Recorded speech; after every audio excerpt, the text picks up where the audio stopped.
Hi there, everybody. Welcome back.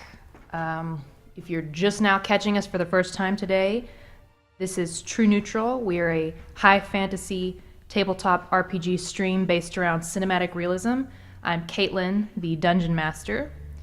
Again, if you're just now catching us today, this is our second of 3 separate streams we'll be doing. Our first one ended about an hour ago. Our stream is heavily cinematic and heavy on roleplay and storytelling, so you won't see a whole lot of die rolling number crunchers, but there is some in there, so don't sweat it. Just wait for it. It's worth it. And I'll turn it over to the players. After thanking everyone who donated, we had several donations, which was really cool. Frog93, King Richard 85, and Glimmerway all donated $10. So thanks, guys. We'll be able to keep our stream going and make some improvements with that sort of thing. Thank you. We really appreciate it. So I'll turn it over to the players now for them to introduce themselves. And all right, there you guys go.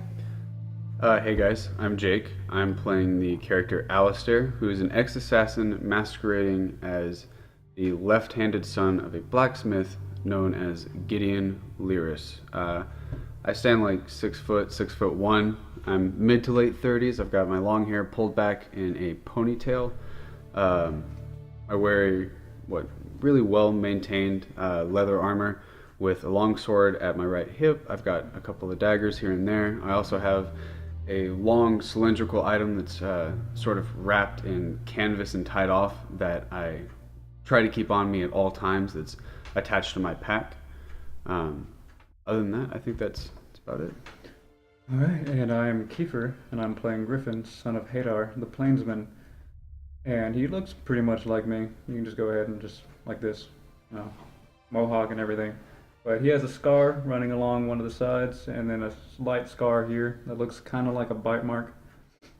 And he has, most notably, a dark sealskin cloak pulled over his shoulders, which hide, usually, the hilts of his 2 maces that poke out every now and then. Light silvery chainmail. I think that's pretty much it. He's just a plainsman, and he's an adventurer, and he's in Crescent Keep for his own reasons. We all are. All right.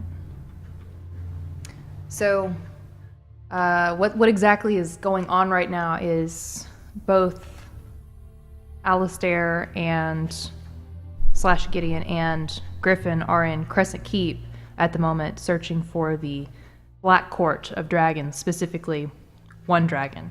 And they both have their own reasons for finding him. They've discovered that he is masquerading as a human, and a very powerful one. He's pretending to be the Emperor of Braddon, which is one of the southern kingdoms down in the area that they are. They are seeking an audience with him, however they may get that. Just recently, they purchased a house, or Griffin purchased a house within the city, which is a very big deal. It's a base of operations. 3,000 gold to help him along. Donate to the Griffin Fund. They just purchased a house. Their companion is MIA, Heidoff. They're not too sure where he is, but they'll get around to finding him, maybe. Find him. All right, so you guys currently are you're in the tavern finishing up your meal at this point. Didn't I just basically calm down, show go, and then go back to my meal? Yes, you did. It's always exciting watching you calm someone down. Is it? Invigorating, really. Finish your ale.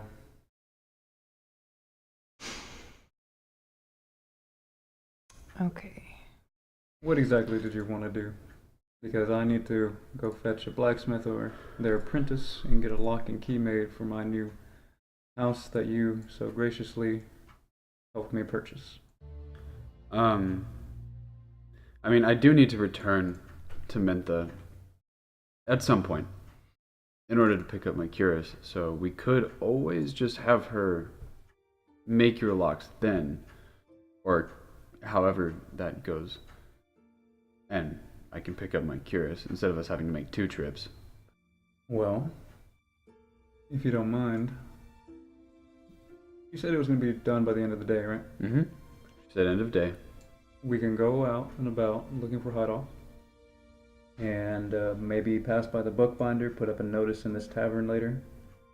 If that's okay with you. Sounds fine to a me. Notice for seeking companion on a deadly road, because we are just 2 now, possibly. I would hope not. You know enough about Hideoff to know that he's only going to follow the bird. I really wish you were speaking figuratively. So, we put the notice up, and I'd also like to check in on the house Yeah. and see exactly what I purchased. You can give me the tour. So, I will slide my bowl and my ale together and stand up Okay. and move towards the door. All right. So you guys are headed back outside. Yes, before ma'am. I follow him, I'm going to approach Shuggle. Shogol. Shuggle? Shogol. Shuggle. Shogol. Shagol. Orc. The orc. Yes. He straightens as you approach. You were able to... You saw my companion before. Have you seen him again?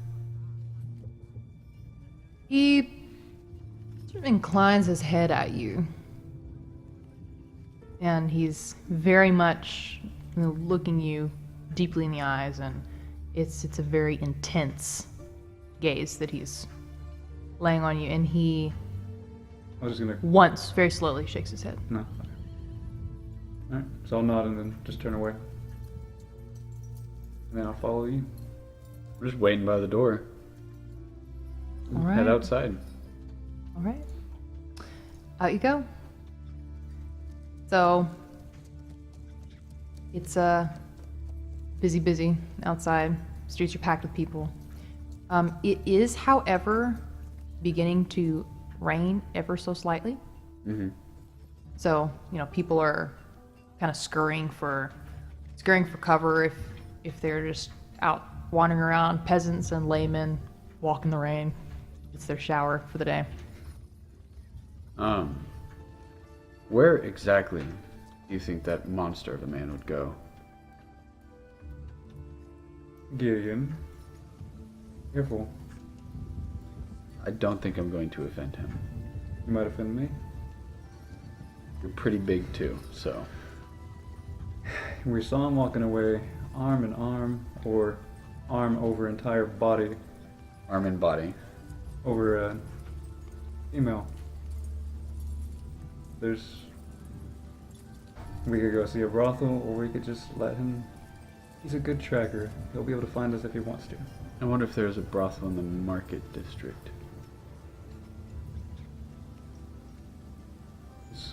Would you like to look? Yes, I would. Could I just gather information real quick to try and scout out a brothel of some sort? Yes, you could. Have at it. Don't know if I actually have anything in that. I do not. So 18. Okay. So, the nature of exactly what you're looking for, you don't ask around and talk to people, but you, use your own best judgment. You look for a building that's sort of set back, a little hidden from the street, with heavy drapes in the windows, that sorts of thing. Pretty women hanging out around the porch outside, and you do see such a place. I'll point it out to you as we walk about the streets. Shall we? Do you want to go inside or just ask the ladies? There are about 3 or 4 women sitting outside on the covered porch area, fanning themselves because it's with the humidity. It's the rain's going, the wind has stopped. It's actually kind of stuffy now. Let's start with the women. I will approach one such woman. So, the ladies all kind of come to attention as you approach and make it fairly clear that you're approaching them and not just walking on by.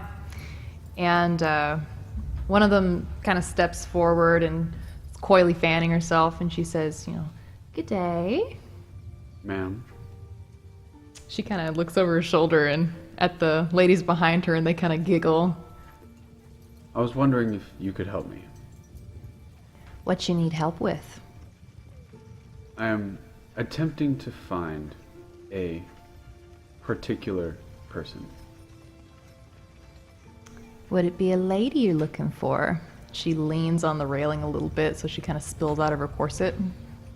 It depends on whether or not you have seen this particular person. Her smile fades. She says, "Who are you looking for?" And all the coyness and flirtation's gone from her voice. She straightens up. A tall man. It's about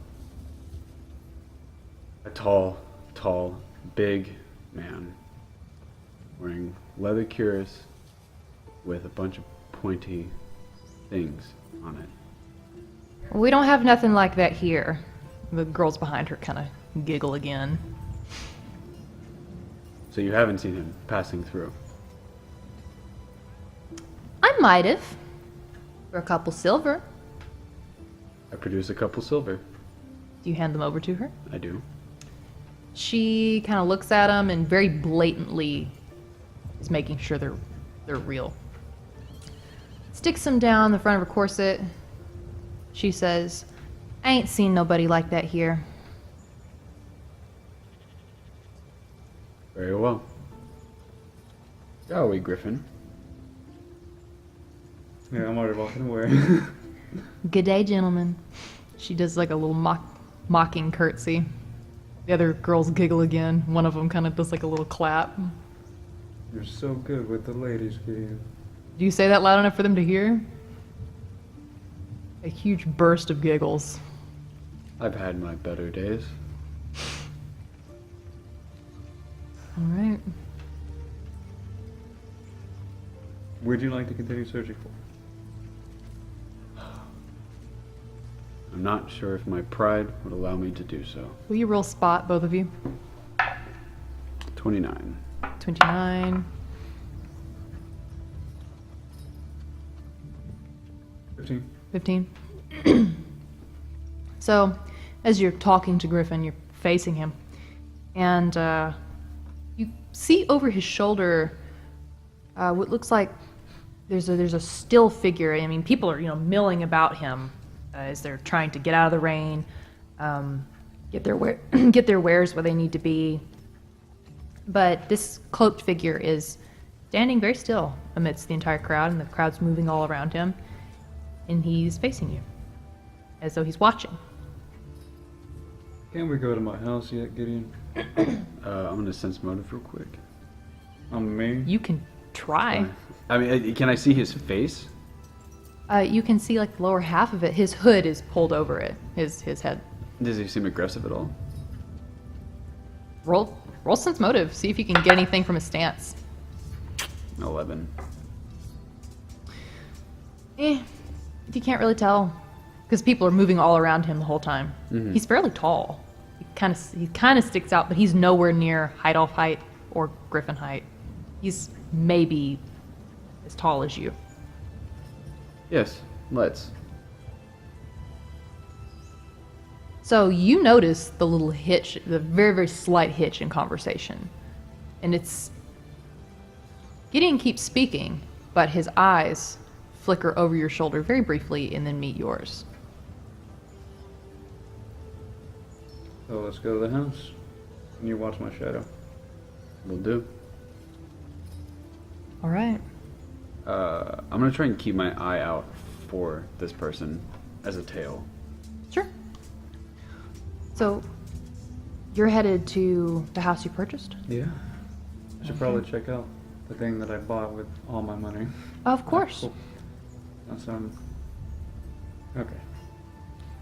Off you go, and you just roll kind of like a passive spot to kind of keep him in your sights. 28. 28.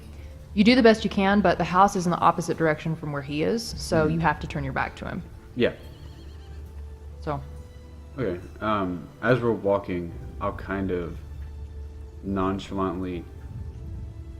I think I guess the first turn we take. As we do so, I'll kind of try and duck us both into the shadows of like an awning or something of the sort. Sure. And see if he comes around the corner. Of course. I guess I suppose I'll just let you grab my shoulder or something. Yeah, I was just gonna kind of like nudge you just ever so slightly. All right. Roll sleight of hand to get that gesture across. 20. Okay. So he very, very gently nudges your shoulder in a really covert way and guides you toward that little alley. You go into the alley, you wait. No one comes around the corner. You see the man back there. Who was he? What did he look like? I couldn't tell. He was wearing a cloak. It was a man? Had the mouth and chin of a man.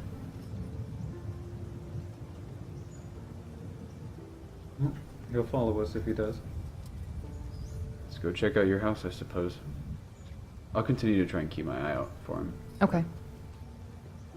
Do you turn out of the alleyway or kind of snake around and come out of a different alley? All right. You kind of snake back into the crowd and continue making your way toward the burned down blacksmith and the house next to it.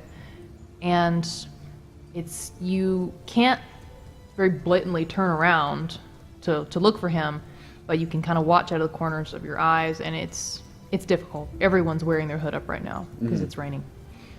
So you don't if he's beside you, you don't recognize him. Okay. You come up to the house,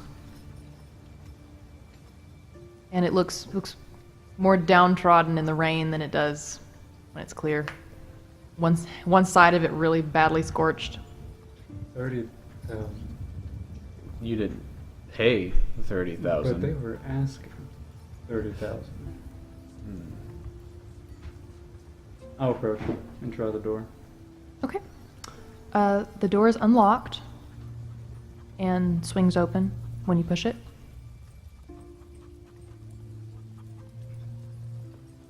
I'm just gonna listen. See if Sure. anything moves inside the house. Because it was just unlocked. Sitting Yeah. there, right? Filled with vagrants. 19. So the door creaked and groaned pretty loudly when you pushed it open. I mean, it's not a rickety house by any means. It just kind of looks sad with its scorched outside. But that door's heavy, so it groans open. And when you step inside, you hear movement upstairs and the sound of a bottle rolling across a wooden floor. So I'll call out. And I'll say that this house has been purchased. And you have a very short amount of time to clear out.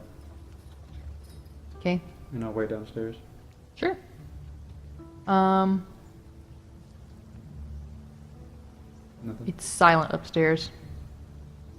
So I'll just and walk inside. Sure. I'll come inside as well. So, I'll describe to you what your house looks like. Thank you. Here we go. There is a fire pit in the center of the room. The furniture's still here. I mean, no one cleared that out. So there is a fairly wide bed, as though two people lived here. Of course, it's hay and straw. It's not, or I should say straw, not hay. No feather mattresses, anything like that. There's a little cooking station, cooking pots. I mean, it's fairly spacious. You could fit another bed in here if you wanted, more furniture. There is a small table and chairs. It's cozy. It looks nicer on the inside than it does on the outside. And there's an upstairs. I'll go ahead and draw my maces. Okay. And start heading up the stairs. You head on up the stairs. And try to move silently. Sure. See if I can avoid any creaks. I guess I'm also going to be moving silently. Incoming call from New York. Total of 13. 20. 13 and 20. All right. You creep up the stairs, and you're going first, aren't you? I went first, 13. Yeah. The stairs creak ever so slightly under your footsteps, and you hear movement again, like scurrying, and then a bottle scraping across the floor. And then you come up onto the landing, and the upstairs is not, completely hidden. It's more like a loft. You can see over it. But if someone presses themselves back against that far wall from downstairs, you can't see what's up there. You come up onto the landing, and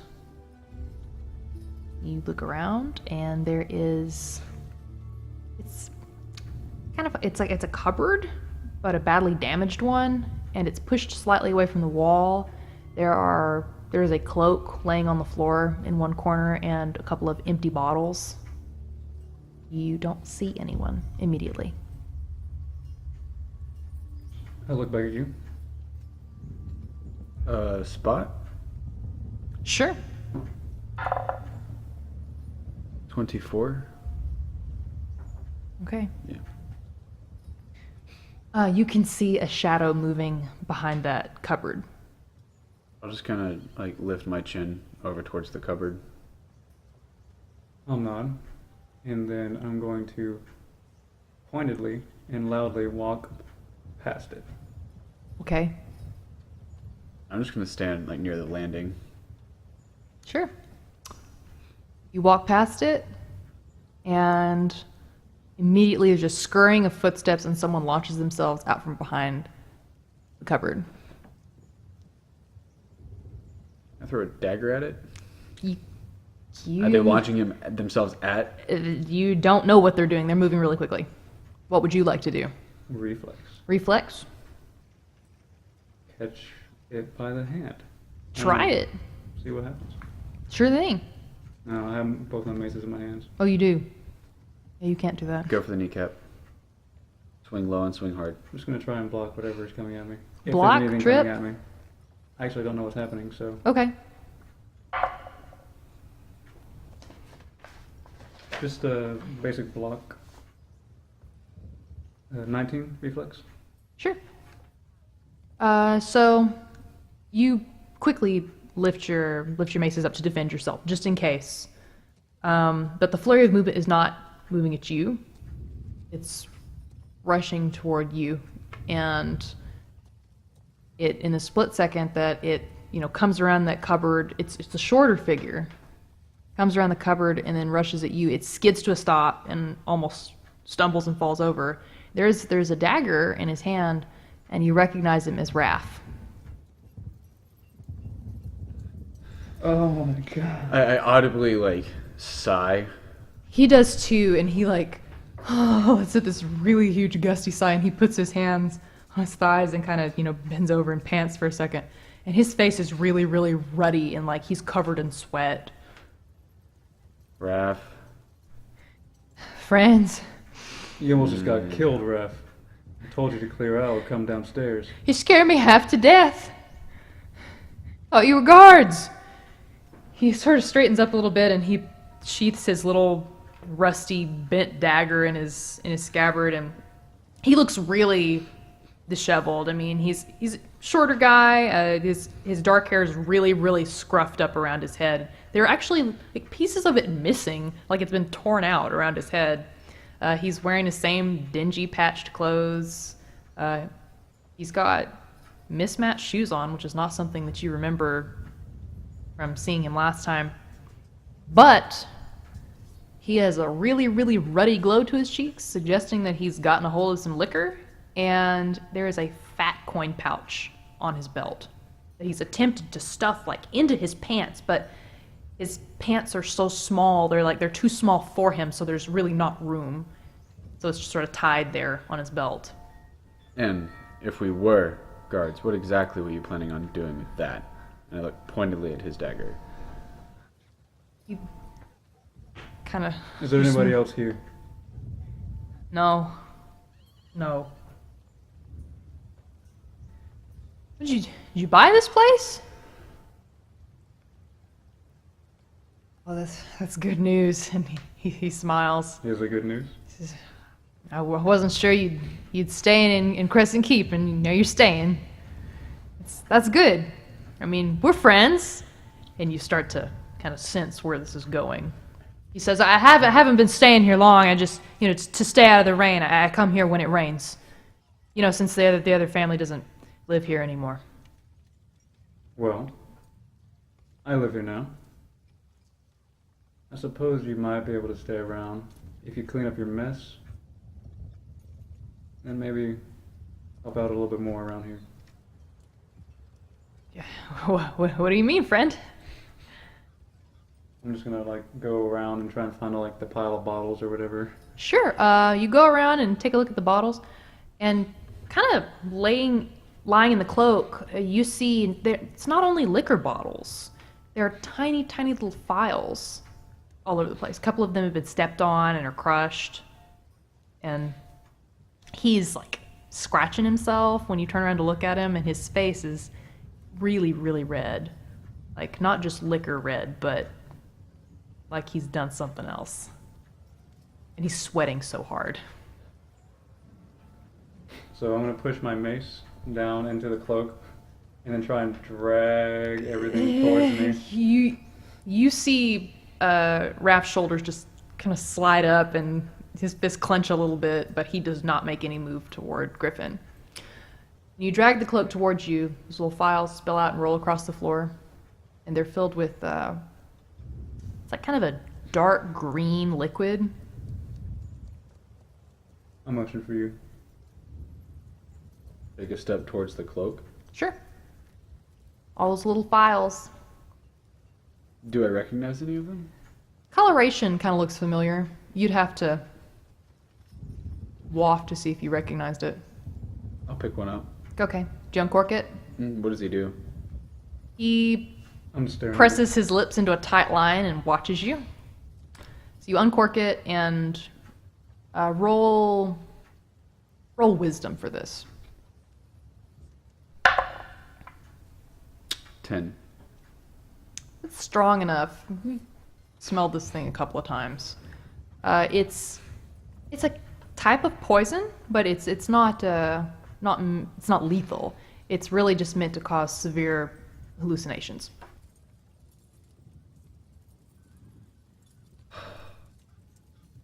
It's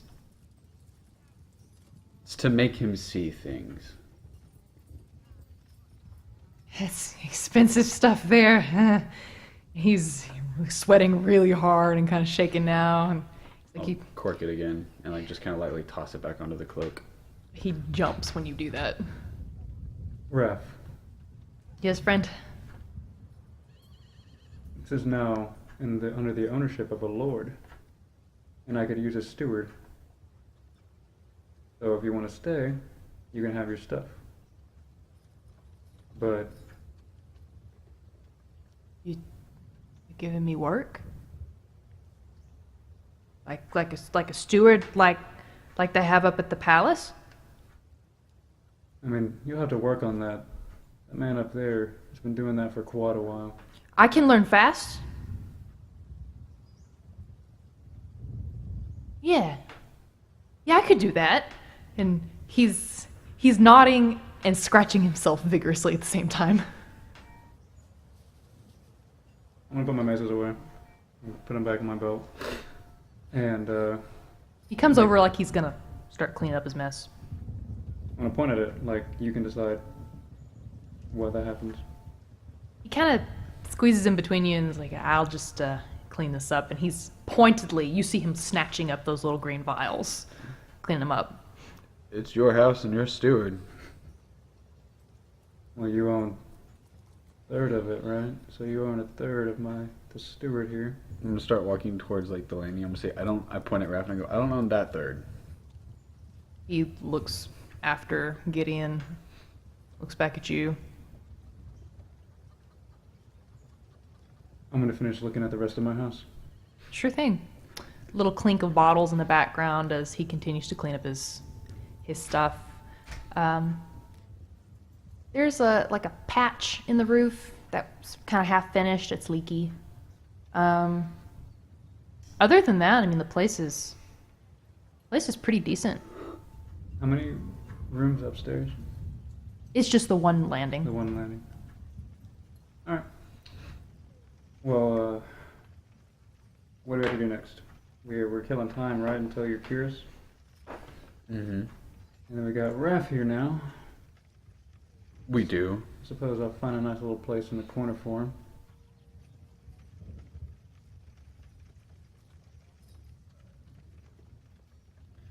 I'm gonna glance out the window, like as I come down the stairs, and see if I see that figure moving anywhere outside. Sure. Roll search to see if you can locate it.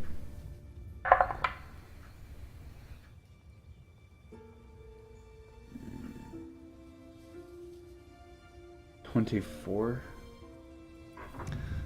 You see it. Again, standing still, people milling around it, looking up at the second story where you're looking out the shuttered windows. Alright, so I'm gonna turn away from the windows and head back towards Griffin, and as I pass you, I'm gonna say, our hooded friend is outside.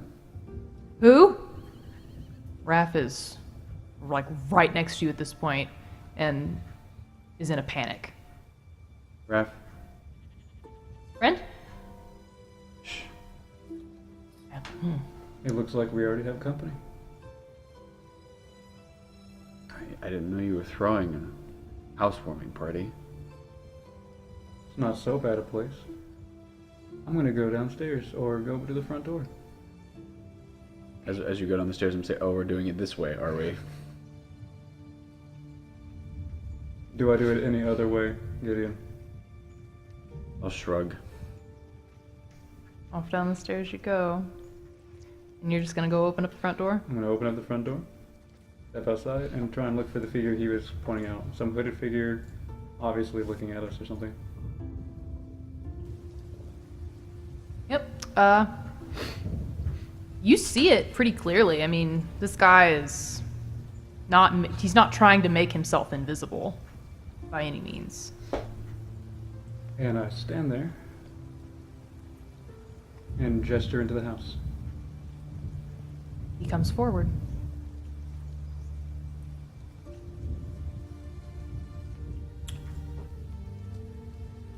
There. Making sure that I'd be overcome with this. You said there were chairs in the down. Or no, never mind. I don't want to sit down. I guess I'm just going to lean up against a wall on the far side of the room Sure. and rest my hand on my sword. All right. I'm gonna not block the doorway, but stand near it, so he does have to pass me. Okay. He passes you and looks directly at you as he passes you. You see a heavily scarred face. I mean, riddled with scars. And a heavy slit scar across this man's throat. So nod and say, Lord Lysander. He nods back and he enters the house and he pulls his hood back, revealing just a cleanly shaven bald head. I'll close the door after us. Heavily covered in scars. He's wearing, thick, dark, I guess they're black, woolen clothes and black leather gloves. I mean, he's He's dressed for covertness, really, all black. He has pale crystalline blue eyes, almost comparable to Eccles, but not quite. They're more on the natural spectrum, but still unnerving. So I'll walk back in kind of behind him. And then I'll call out to Raph and I'll say, Steward. There's like a couple clinking bottle noises upstairs, and then he comes downstairs and kind of peeks from the top of the railing. You're to go out and buy some basic food and fill the pantry. You mean like wine and stuff? Bread, cheese, salted meats. Oh. Yeah, okay. He disappears over the railing again. Like, you hear him pulling on his cloak and stuff. And then get a big pouch of coins. I don't know what he's doing with that. I'll pass him. Does he like come down to leave? Yeah, he does. I'll pass him one of the smaller pouches that I separate a little bit of money into. Enough, I think, for food and not for booze. Okay. His eyes sparkle as he takes the money. Whatever. We'll see. Okay. He'll either come back or he won't. All right. So I'll open the door, wait for him to leave. Lysander is watching him with those piercing eyes, and Raph kind of sidles around him and is careful to not make eye contact, and then he's gone, pulling his little patchy hood up, and he's out in the rain, closing the door behind him. He closes it. Okay. Lysander looks at the both of you, and he says, "Your presence is requested at the palace." Bye. That's fine. Gideon. Right away. Do you lock eyes with him? No, I'm just Okay. regarding him. Okay. I'll avert every now and then. He says, "Very good," and he turns on his heel like he's leaving for you to follow him now. I'll follow him. You said at the palace? Mm-hmm. So as he like walks out the door, I'm going to nod at you to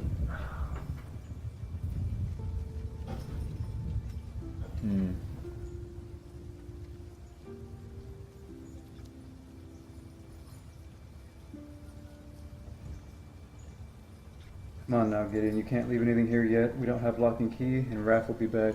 Maybe. I'll follow. All right. Lysander pulls his hood up and is off at a brisk pace through the rain. I'll follow at a distance. Okay. So you guys right now are in the market district, and he's headed straight for the market district to Palace District gate. You follow all the way? Any role play between yourselves It's up to as you go? I'm just keeping my eyes on him. Sure. He makes it to the gate, and he's, the gate is closed right now. Every now and then you see people up ahead of you. You see the gate open very briefly and then close, as though they're admitting some people. Lysander approaches the gate, and he's a fair distance away. The battle mages that are standing beside it immediately open the gates. He passes without showing them a card, anything, and he makes a small gesture behind him, like two, and the mages eye you up and down but let you pass, following behind him. Sweet smell of jasmine. You're back in that eternal frozen garden, and walking on a much smaller path than the big main path that you guys were on earlier. And it sort of winds and it snakes off in different directions. and Lysander takes the one that goes left. So you guys are actually kind of skirting like the main gardens and everything over there. You can see that big main path, the big gates. There are smaller gates, and you see guards at them, but there's like no traffic over here at all, and fewer gates. So you guys pass on through, gates open up, no one asks to see your card. I don't have time to go get my gift. I don't believe that's what we're here for. We'll see. All right. So you're surprised when you get close enough. You get through through the walls, or yeah, I guess they're walls, blocking everything from view. You realize that the huge palace that you thought was one huge building, most of it is, but there are smaller ones kind of off to the side, little mini palaces. And he is guiding you toward one of those. He has not looked over his shoulder once to reassure himself that you're following. He's just assuming, you suppose.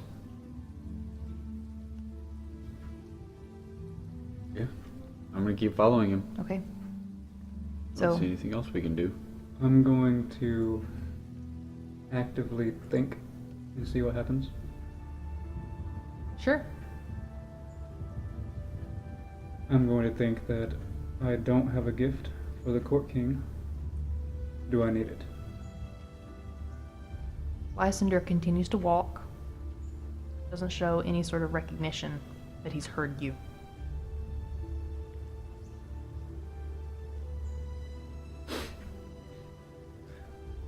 Alrighty.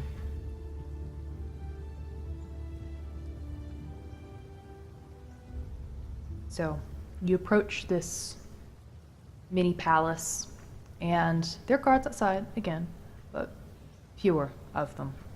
And while this place is beautiful and grand, it is nothing like the main palace.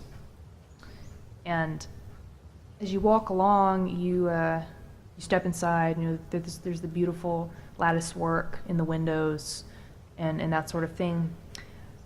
You recognize the architecture; it's very much the same, but the pretty little gold strips that run along the walls, you can see that they appear to have been forcibly carved out, as though they were once there and someone took a chisel and then went along and got all of it out. All of the gold-colored pieces of mosaic are gone from the ceilings and the walls, so leaving the mosaic splotchy. A lot of the silver is gone too, and you assume perhaps that was also precious in some way. I'm going to try to, before we get too much farther in here, sleight of hand or whatever. If he's farther ahead, right? I'm just going to go ahead and unpin this and put it away. Okay. I understand. So, let's see here.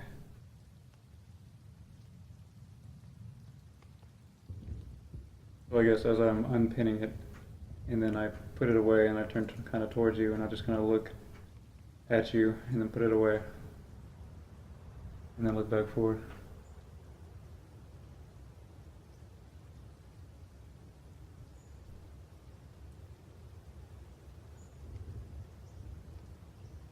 Would you compose your leg? My back's pretty straight. I'm not leaning at all to the right like I normally am. Yeah, I mean, I'm hunched forward right now on the table, but like in game. Yeah. I'm not walking anything like what you're used to.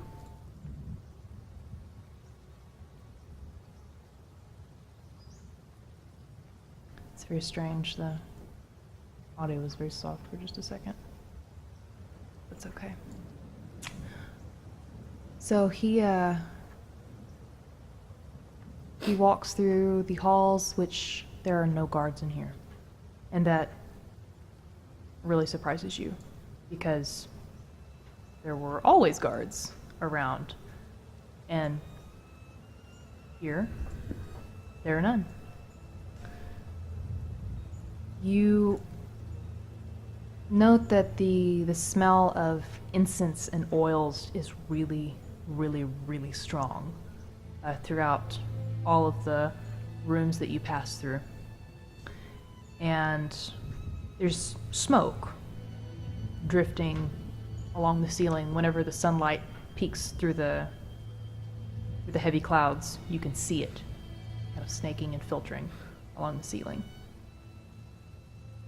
The guard, Lysander, continues to lead you through a succession of rooms until he stops outside two big doors that look like at one point they were gilded, had stuff on them, and they're gouged, carved out.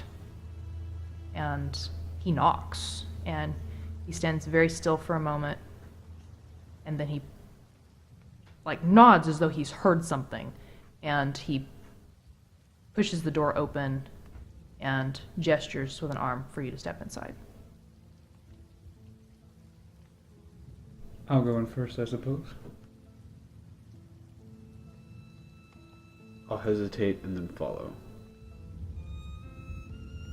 Sure. So, you step on inside, and first thing that you notice when you step into this room is that not only is the incense and oil smell almost unbearable in its strength, but there's a sickly sweetness to the air. And it is a natural smell. You both smelled it many times before, but it still kind of makes the edges of your lips curl a little. It's a strangely unpleasant but pleasant smell. The room is heavily hidden in shadow. The lattice windows are covered with heavy drapes. There's a big fire pit in the center of the room that's just obviously has some sort of resin incense or something thrown into it, because it's just smoking and billowing out the vent in the ceiling. There are cushions, silks, velvets, all sorts of things scattered around this room. Everything is black, silver, or gold. There's no variation. You see a female figure out kind of it is a big round room with a lowered floor for the fire pit in the center, but there are little offshoot rooms with rounded doorways that have beaded curtains, and a female figure passes by one of them and briefly slows and peers out, and you can see her pretty clearly. It's a pretty blonde girl with her hair is braided in a big loose braid that falls over her shoulder, and she looks like she's about 17, maybe 16, 17, and she's in a long flowing white gown. She does not pass through the curtains to come out to talk to you or anything. She sees you, briefly registers that you're looking at her, and then quickly disappears. There is, after that distraction is over with, the main focus of this room, other than the fire pit in the center, is a huge pile of cushions and things set back in sort of a little seating area, like a little nook in the wall, where these big, heavy silk velvet curtains and things are shielding a figure from view, but not totally. You can see the outline of someone sitting behind all those silks, and their shadow is it's masculine. It's of a person reclining back with their elbow resting on cushions, and a long pipe smoking in their hands. The figure does not move as you approach. I stride purposely forward Okay. into a respectable distance away from that and go down on one knee and kneel. Where exactly do you kneel? I'm confused. Those where he's lounging, Mm-hmm. in front of it, or near the fire pit. Okay. If it seems like an uncomfortably long distance to walk, I'll just stop on this side of the fire pit. It's a And fairly kneel. long distance. I'll kneel on this side of the fire pit. You see Griffin do this. I'll purposefully. I will carefully do the same thing. Okay. You hear Lysander close the door behind you, and if you look up at the... No? Okay. Neither of you look up. Lysander is the one who, after a moment, tells you both to stand. And a silky, silky smooth voice comes from behind the silk curtain. And it's a younger man's voice. It doesn't have the deep, booming quality that you would expect from something that seems to exude power in the way that he does. And he tells you, approach. Okay. I do. You both do? All right. So, you both walk carefully over to the shielded partition thing, and the figure shifts ever so slightly, but does not sit up. And it says, "Tell me your names." Lyris. Griffin. Figure moves again, and you see him put his pipe to his lips and blow a really, really, really long stream of smoke. And you smell that waft of sickly sweetness come through those silks and not really hit you in the face, but sort of creep across you, creep into your pores. Again, it's really hard to keep your mouth from not curling. Or keep your mouth from curling. The figure waves a hand and lounges further back into the cushions, and you hear footsteps as Lysander comes around, and he stands next to the silks. And he says, "My master has a task for you. You will complete this task." And sorry, what were you gonna say? I was going to give a deep nod. You are to fetch an object. And he opens his mouth to speak, and the figure behind the silks abruptly lifts a hand. And it's the quickest you've seen him move so far. And you see his head swivel in your direction. And then he puts the pipe down, and you see the figure crawl forward, and it's really an inhuman movement. And then the figure is right on the other side of those silks. You can almost see like his nose press and lift the silk ever so slightly, and you hear him inhale deeply. And then you see the figure's head tilt, and the figure says, "Look at me, mortal."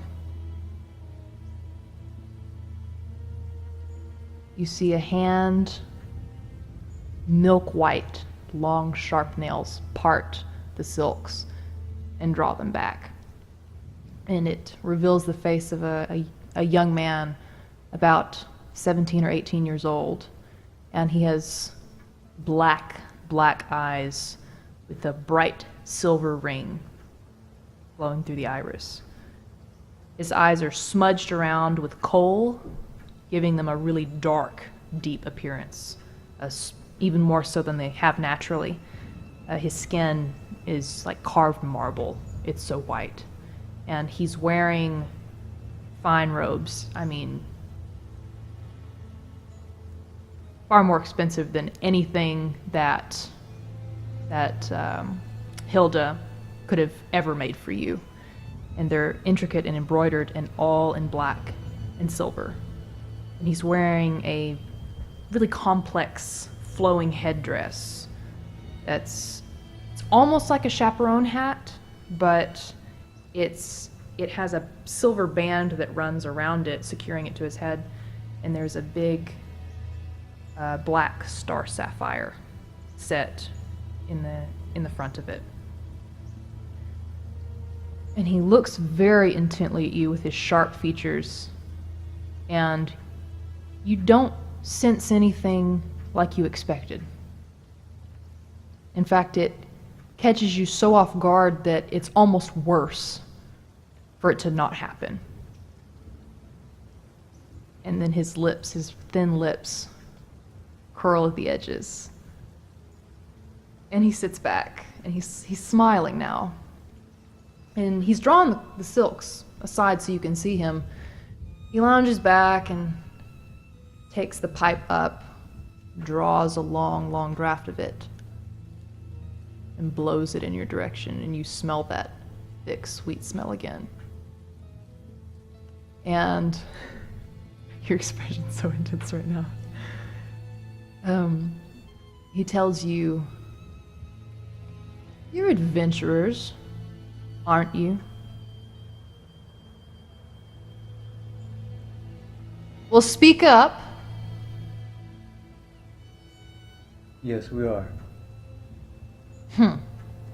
Takes another draw of the pipe. He says, as he blows out the smoke, "There's something I want you to fetch for me, and I'm willing to pay you for it."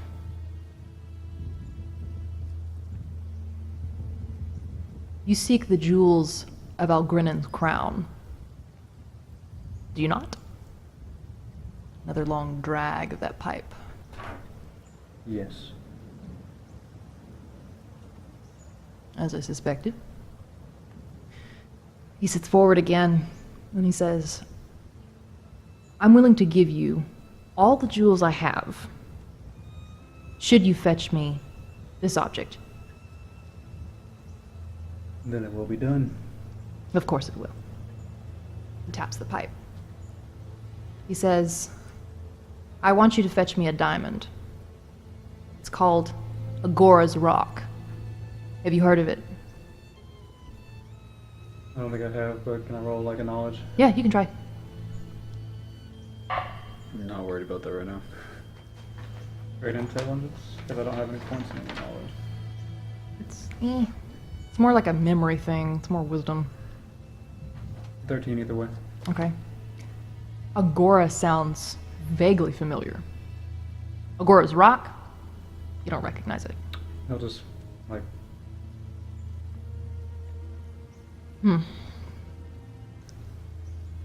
It's a black diamond. A large black diamond. It's difficult to miss. I'm going to give you a divining rod, specially attuned to find this object. I'm going to set you out with it. And you're going to bring it back to me. You will do this now.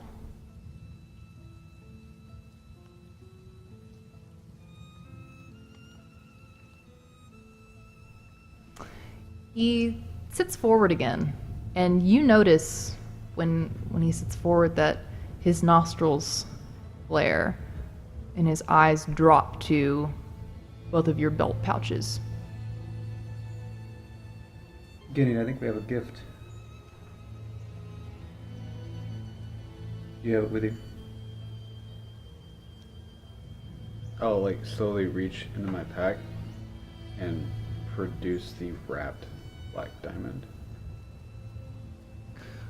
Okay.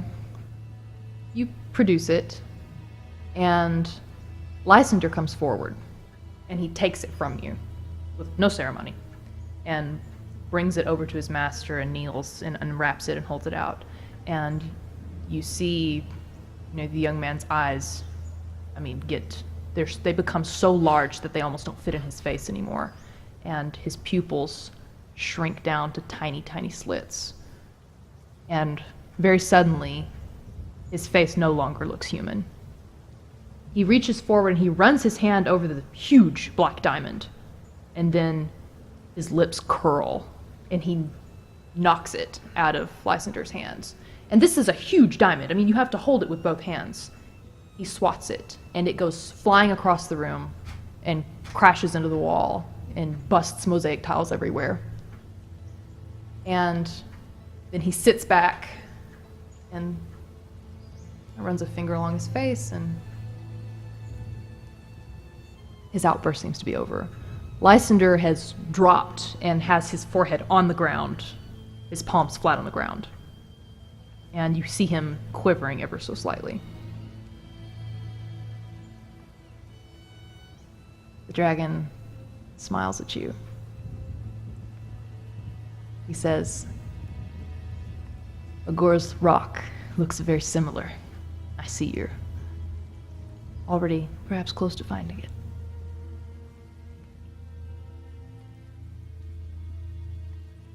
That was a gift we thought you would be pleased with before ever learning of Agor's rock.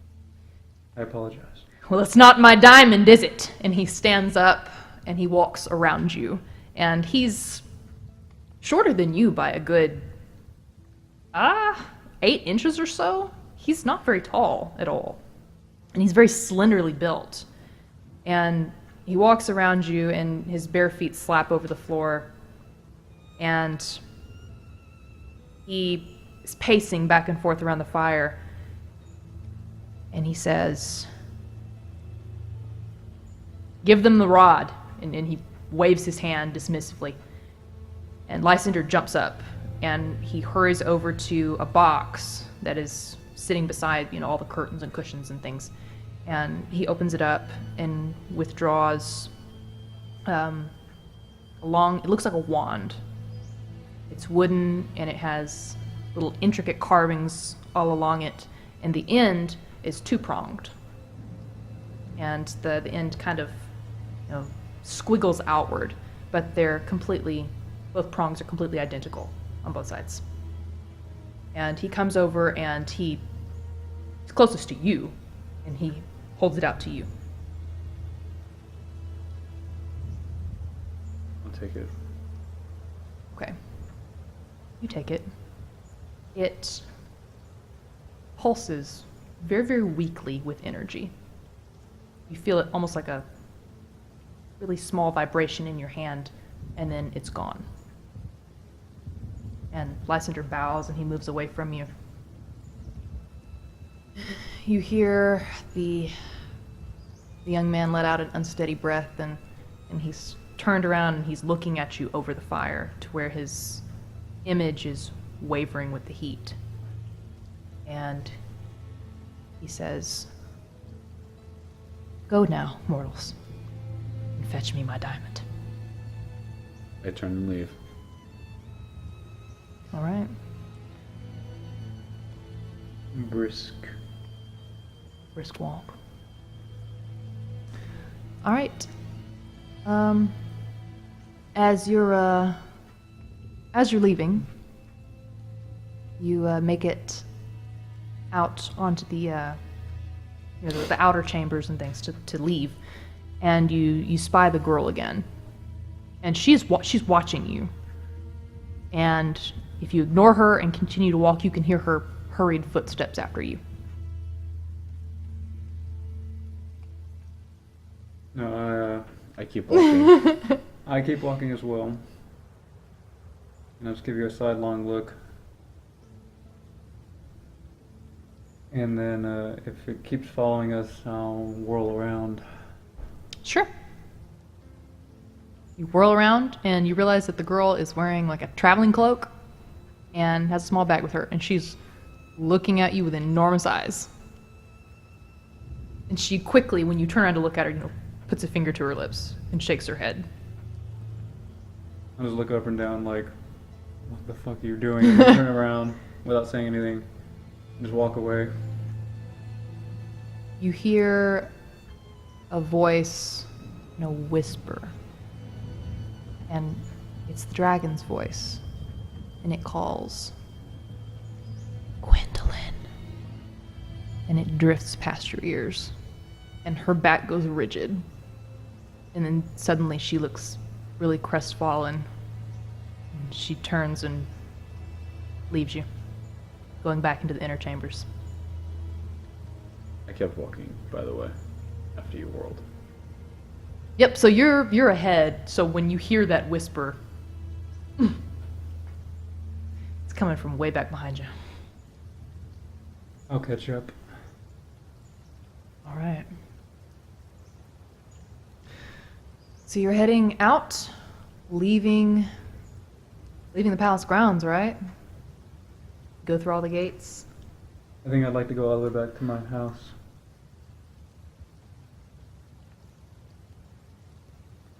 Go back to your That's house, you okay said? with you. That's fine.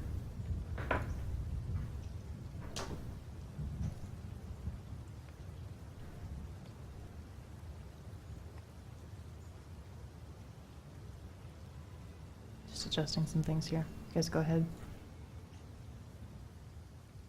As we get closer, and if I ever feel like we're in a comfortable position, I'll relax eventually, closer to the market district. Let out a really long breath.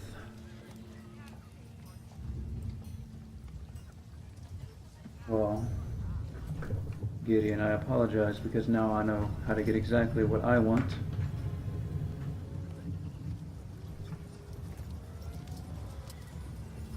But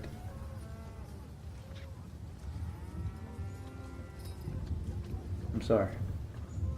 I will get what I want.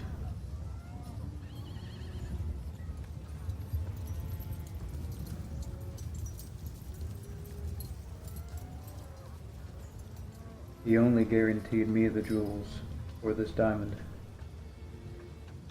You don't have to go. If I don't, I won't get what I want.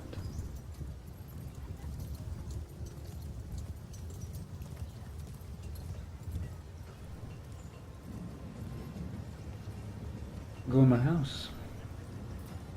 You go in your house.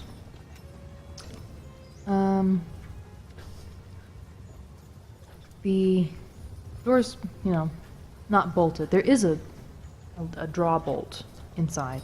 You could bolt it if you wanted to. Okay, so it was fine. It was not locked when we got back. Do a listen check to see if Raph came back. Oh, Raph's inside. He's right there. He's inside and he's laying a lot of cloth wrapped things on the table, and you watch him as you open the door. He's placing leftover coins on the table. Alright. So, let you in, close it, bolt it behind me. He kind of smiles at the both of you, and then his face falls when he reads your expressions. He says, "Friends?" Thank you for going to get that. Would you like to join us? Something happened?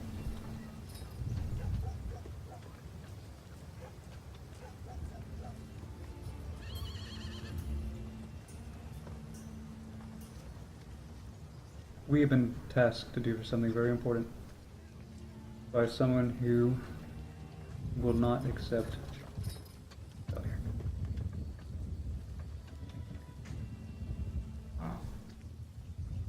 Huh. But no matter. And I come over and I look and see what he got. You see 2 bottles of wine, big bottles of wine. A couple loaves of bread, goat cheese, apples. It's your typical little kitchen spread. Pick up an apple. Make it like I'm going to throw it at you. I'm going to turn on my heel and walk to the door. Take a bite. Crunch. I'm going to walk out the door. He leaves. Raph looks up at you and says, "Where's he off to?"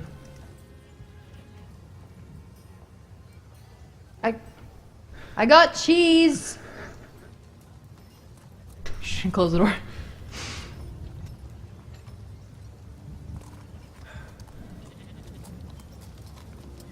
I'll be back. I'm going to be sending a blacksmith soon to fit the lock and key. We're gonna have locks? He seems to marvel at the idea of being able to, really bolt the door shut. At least while he's gone. Just don't get too drunk. Only got 2 bottles. Gestures at the table as though the idea of him being able to get drunk on that's incredulous. How many loaves of bread? 3. I'll take one and just walk out of the house. Sure. Do I see my companion, Gideon, anywhere out here? Search for him. Where the fuck are you going? 7. Everyone's got their hood up, and you're probably in stalk mode, so you're probably leaning forward just a little bit. You're not as tall. Just off of random intuition, I'll start heading towards the slums and see if I spot him along the way. Sure. And break my loaf of bread in half. All right. Snack on that. You know, Where are you headed, Out sir? of the city. You're leaving the city? You got the rod, don't you? Oh yeah, I do, but I'm not doing that. Jesus. Oh, No. I'm walking away with my I rod. mean, that would be interesting, but I'm not going to split the party that hardcore. okay. Jesus. We're gonna get this done right now. I'm just All going right. to go out to that field Oh my god. that's like out in the middle of nowhere Okay. and just run through my routine. Okay. Ferociously. All right. Right, just right arm only, All right. You're as long as I you're can. out there doing that. till the pain stops. I'm off. Griffin, what are you doing? I was gonna save this other loaf half for Gideon, but I'll go ahead and eat it too. And Okay. I'm gonna head all the way to Memphis. When you get there, you see her. She's sitting cross-legged on one of the benches and has what looks like Gideon's cuirass on her lap, and she's smearing. She has really heavy gloves on. It looks like she's smearing some sort of paste or something across it. Are there any random beams or anything to support the structure, the overhang of the Yeah. blacksmith? You gonna go lean on one of those? Just sit down, put my back up against the beam, and then She looks up at you, keeps finish- working. Finish my apple, and I'm gonna look around as I'm looking. And Gideon's not anywhere here. Nope. He's not flirting with her. Mm-mm. Nope. Go ahead and pull the Mintha picture up so we can have that up. I'll say my companion is gone and oh, there he is. No, he's not back. My companion is gone and somewhere. I need lock and key What for? Doors? for my new house. So it worked then. She puts her stuff to the side. She pulls off her gloves and slaps them down on the table and walks by one of the furnaces and kind of leans on the bellows for a second, as though it's just making sure it stays as hot as it needs to stay. And she gestures you over without looking back at you. She pulls open a drawer and you hear the scrape and movement of iron clinking against each other, and it's just locks and locks and locks and locks, all with keys already stuck in them. Says, pick your fancy. I'll randomly pick one. Okay. That one. Number 6. I'll just lift it up, look at it. How much?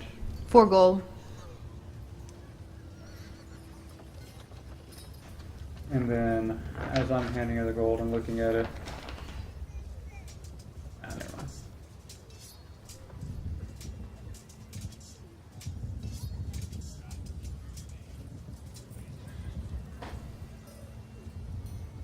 I expect he'll be along before too long. He doesn't like to go long without that curious. Do you mind if I go back over to sit down? She nods. She says, just keep your cloak out of my furnaces. You realize that your cloak is kind of trailing behind you. Pull it in tightly to you. It's warm underneath this overhang. It's hot, especially with your cloak on. So you can kind of sit half out, half in if you want, but you will get a little bit rained on. The girl apprentice is the only one here now, as though the others have either gone home or they're off taking care of other duties. And she's over there mending some bracers, leathers. Quietly in the corner, saying nothing.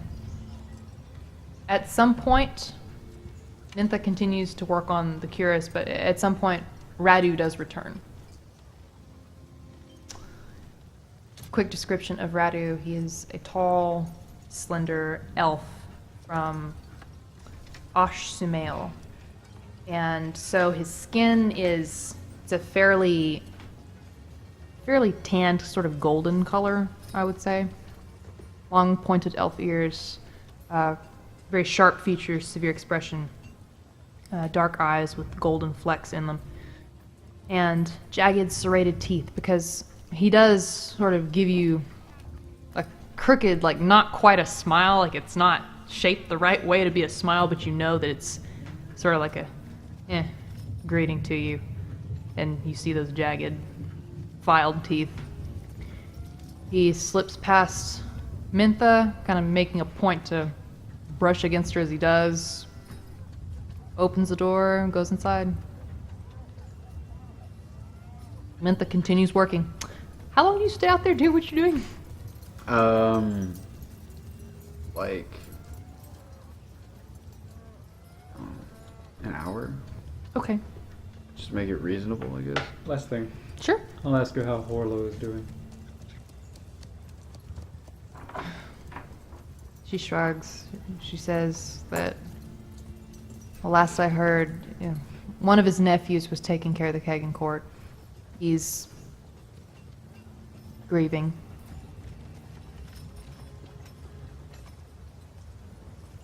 It's amazing, don't you think? Something like that happens right here, right under the nose of the Archmage. I mean, I hear it was a warlock. I've heard the same thing. Amazing. She hooks up one of her tools she's been using, pulls down another. She says that I just thought we'd be better protected is all. She goes back to working. You gonna head back to the city when you're done? Yeah, I'll keep. Just skip time now. Not Yeah, That's fine. I'll just keep swinging as hard as I can until, like, I can't stand it anymore. Okay. Like your arm is lead. Yeah, like until my shoulder, until the pain in my shoulder is way too much. Okay. All right. It's way too much. I'll come back. Okay, you come back. Where are you headed when you come back? The blacksmith. Okay. Griffin, you're sort of making small talk with Mintha. She seems to enjoy your company. And stop it. Stop it. And you're making small talk with her when you see a familiar figure making his way toward you, hood up. You're probably walking slightly, a little lopsided, just a little bit, more so than you usually do. You note this. Still, he's headed steadily toward you. I think I'm just gonna toss this core aside. Sure. Just wait. I'll make a beeline for Mentha. Okay. She is taking a break, leaning back against one of her tables, gloves, apron still on. She Lifts her chin up at you, regards you coolly as you approach. Is it done?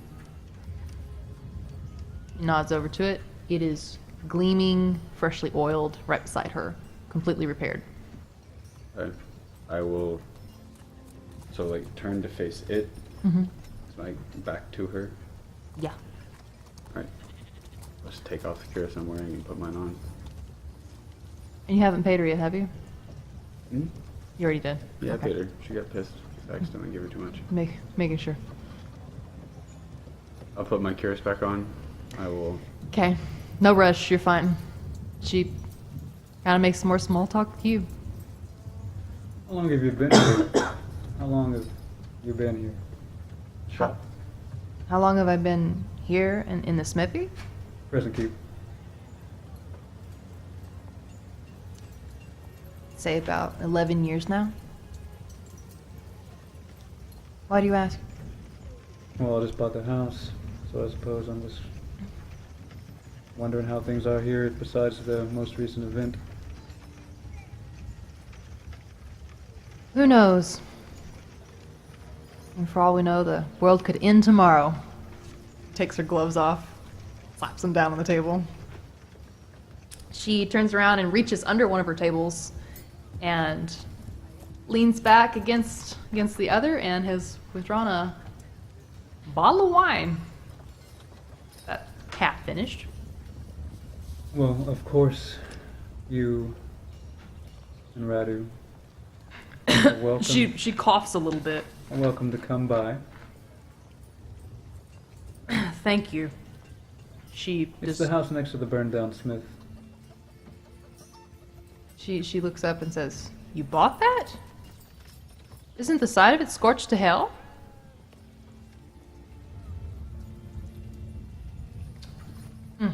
Have to replace that lumber.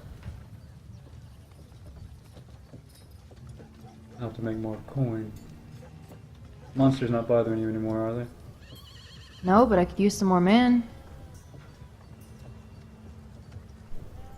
At this point, I'm like putting the cuirass on. Okay, he's. Just I mean, take it. regardless, Oh it God, takes a long time to get those things off, arm, anyways. that arm is just screaming as you move it. It's. But I'm facing away, so like I'm just like Mm-hmm. not worried about my face. You feel the thorns just. Just dig in. What are we digging down there? Stone? More iron. After the river monster incident, I mean, they're dead. We haven't had any more problems, but you know, it tends to scar people when giant fishmen come rushing out of a cave that you were just mining inside of. People don't tend to want to go back to that sort of thing. I forget exactly. How close is that to the edge of the swamps? Say a fair walk. It's riverside, remember? Hmm. Well, I could do a little work. Thank you. Of course. I'll turn back around, give her a very brief nod of thanks, and I will turn and start walking out. I'll sigh and then stand up. Okay. And then Before you leave, she says, casually, as she's leaning back, resting her elbows on that table and the bottle of wine swishing around in her hand, she says, "Tell him to be more careful with my armor." But there's a slight curl to her lip, just a little bit. You're far enough away that you don't hear it. Yeah. okay, I'll nod and then I'll follow him, and I suppose I'll try to catch up to you. Long strides, tall plainsman. Tall plainsman strides. Tall play. That's a. We need a bard to write that song. Long strides, tall plainsman. Oh God. I don't like bars.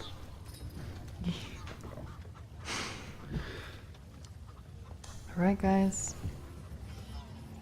What are you off to do at this point? You have so many things you could do. Fairly a fairly pressing matter. Good to see you back. I'll nod. I'm walking towards the market district.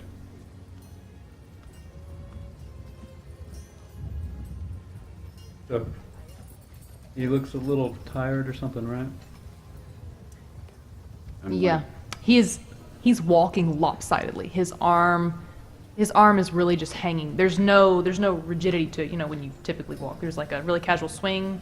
His is So walking. I suppose you won't be wanting to go out tonight and do a little scouting on the edges of the swamp then? I'm headed to the Silver Spoke.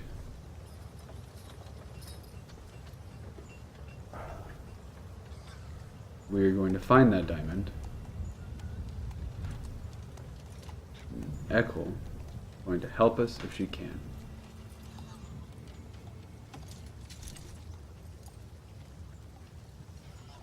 I'll just follow you. Silver Spoke. To the Silver Spoke you That's where we're go. headed. All right. So, Just do me a favor. Tell me where you're going next time. That item is very important. I'll snort. Didn't even realize I still had it.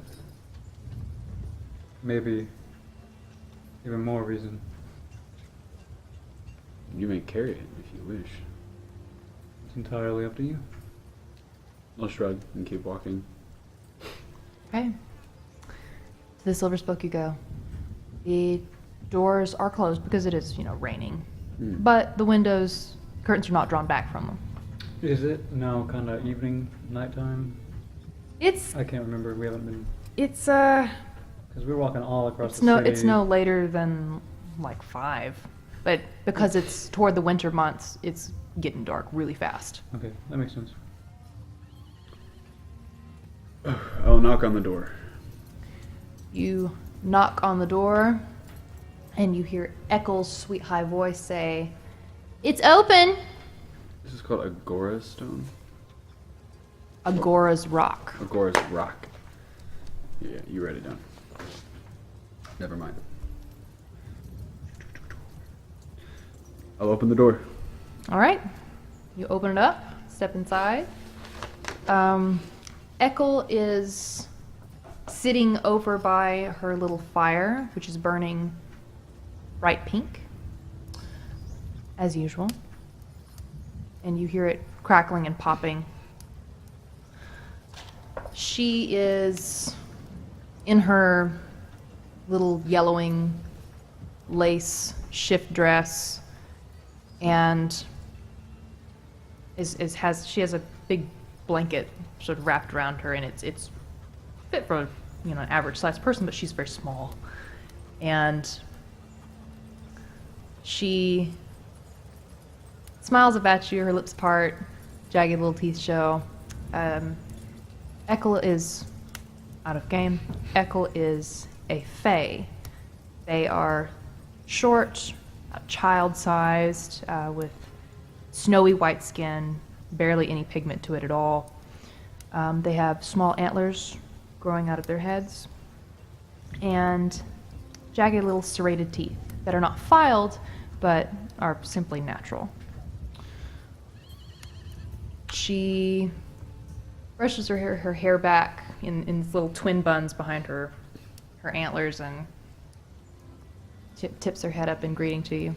She has a mug of something in her hands. Is anyone Or else? A cup. There's no one in here. There's no one in here? I'll make sure the door shuts. She notes the way you deliberately close the door behind you.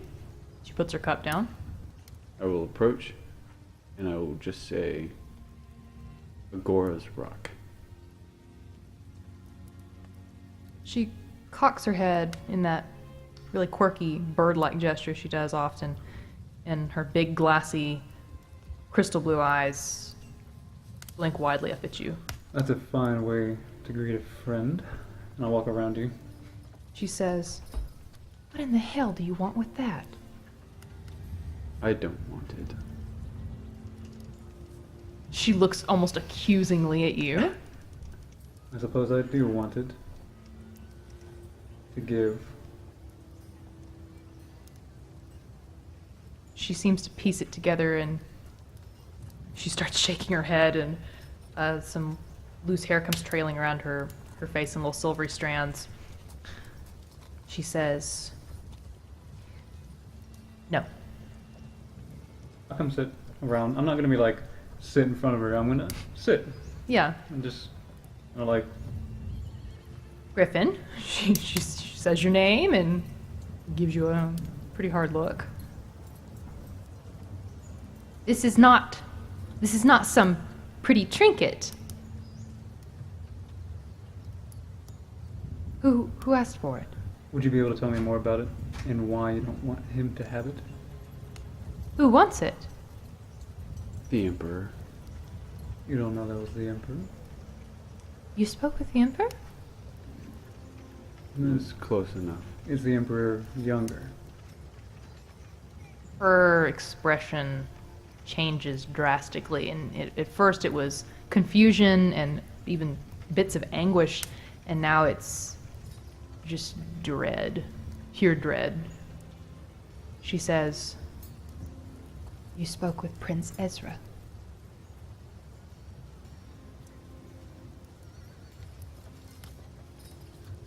Did his chamberlain fetch you? Lysander? She shakes her head. She says, "You stay away from that one." I don't think we have a choice. No, you do. You stay away from him and you don't go back up to the palace. Let me explain something, and we can compare dread. You see which one is worse.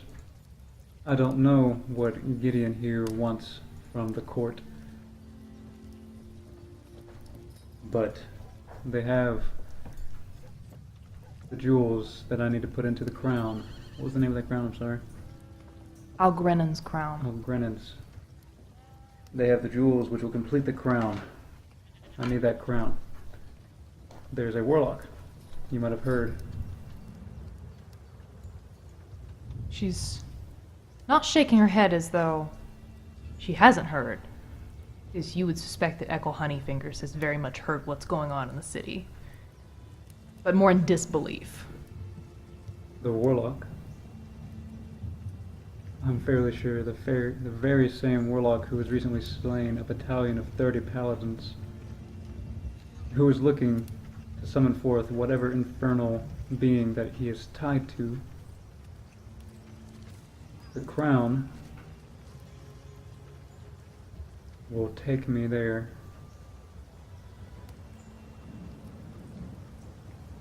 You have no idea what you're doing. Either of you. What is the rock? She clears her throat and she slips down off of her stool. And most ominously, you hear heavier thunder roll overhead, and she looks outside. She says, "Agora was a lich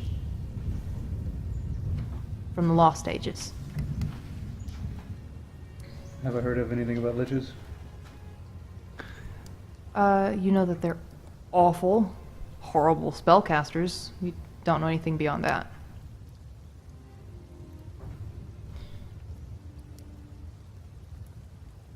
He killed and hurt a lot of people. He was one of the most dreaded spellcasters from the Lost Ages. Read any history book. You'll see his name.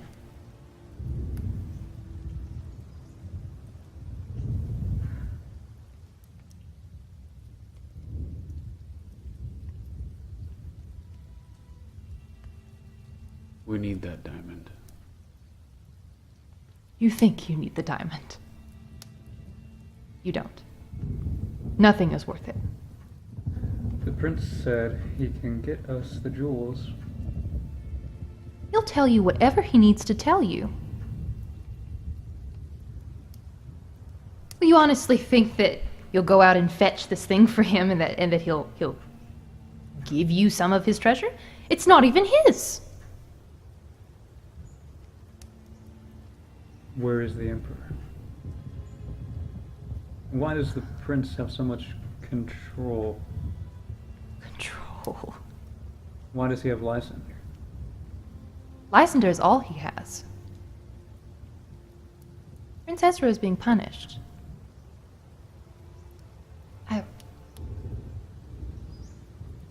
I'm not going to discuss the intricacies of social order in dragon courts with you, but I will tell you that Prince Ezra is not in a good place with his father at the moment.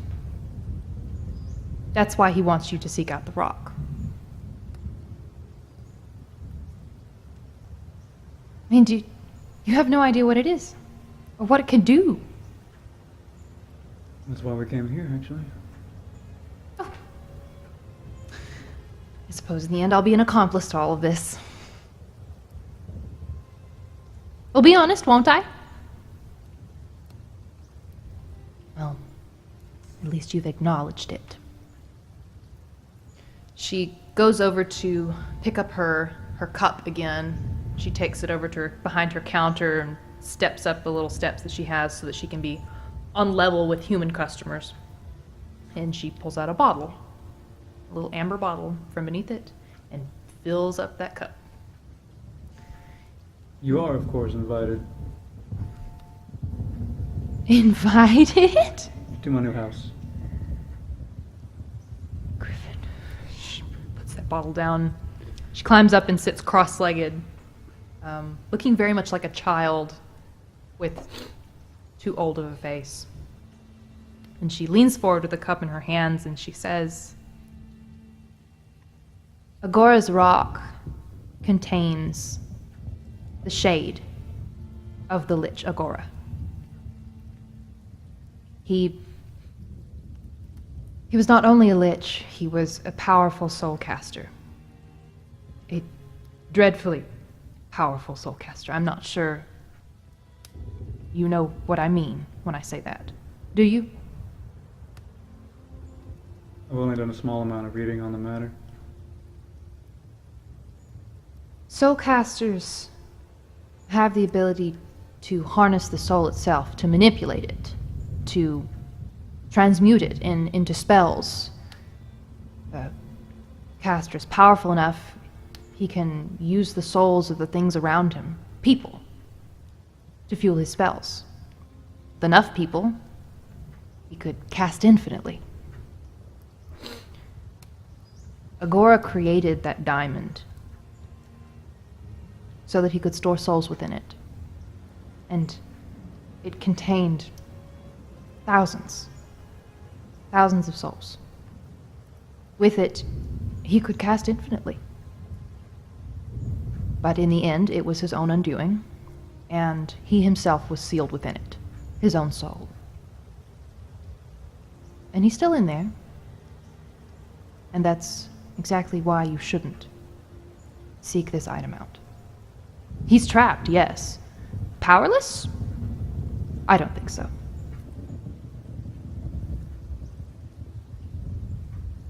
The princess sought us out. What are the chances that the Emperor will as well?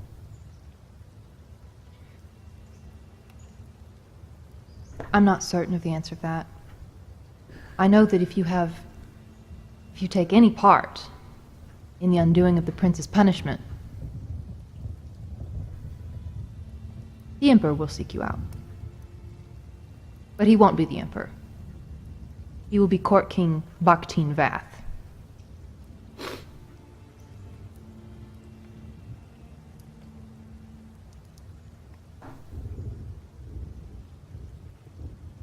It's not worth it.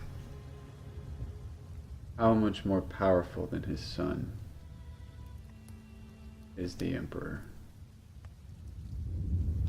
Well, seeing as he stripped him of his powers, other than, well, I'm sure he could still shift if he wanted to. Could perhaps still breathe if he wanted to. I suppose he has very little power left to him. That and he's bound to that human girl. I'm sure you saw her. His punishment. Do you know of soul binding? I read a small amount. Then you understand why this is a punishment to an immortal dragon.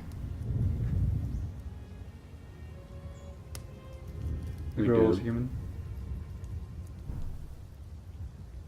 Yes, that I do. And the girl is human. Oh, very. Prince keeps her under his watchful eye as long as he can, as often as he can. He's paranoid. If anything happens to her,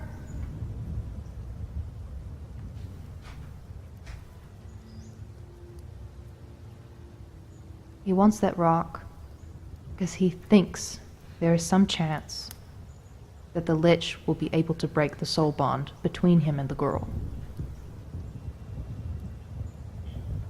It's a petty family squabble, and I shouldn't say that so lightly, seeing as they're dragons, but that's what it is. And it will get you killed. Or worse. We need to find a way to meet with the Emperor.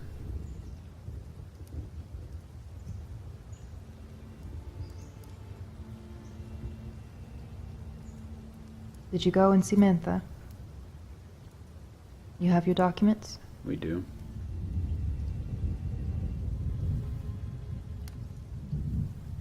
I can't imagine you going to see him, being granted an audience before St. Gawain's Day. And in that time, I advise you to not seek out that diamond.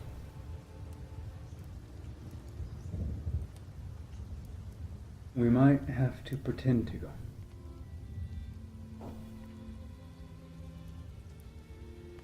The prince will not come after us. I wouldn't be so sure of that. Not himself. I wouldn't be so sure of that either. How far can he be from the girl? As far as he wants? I suppose as far as his paranoia will allow him.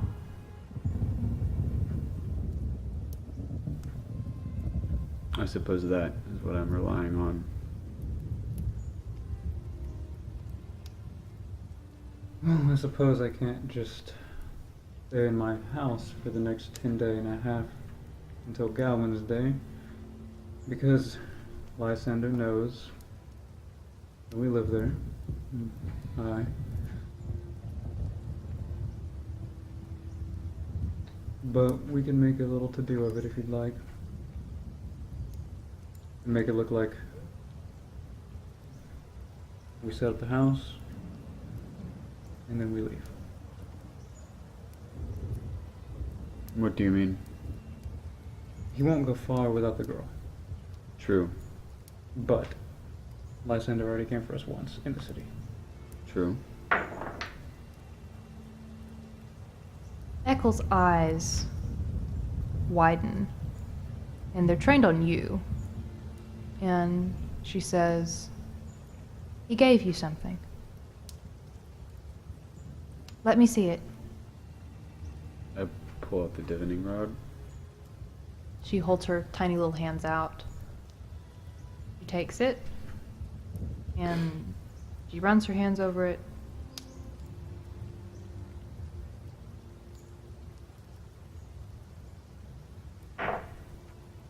She snaps it in half. Over her knee. A quick crack. And the rod sparks brightly with energy. And then there's a small little pulse, like a wind that blows over you. And then she's holding the two halves in her hands. And she puts them in one hand, casually goes behind her counter, tosses them onto the floor. Was that for us to find the diamond, or for him to find us?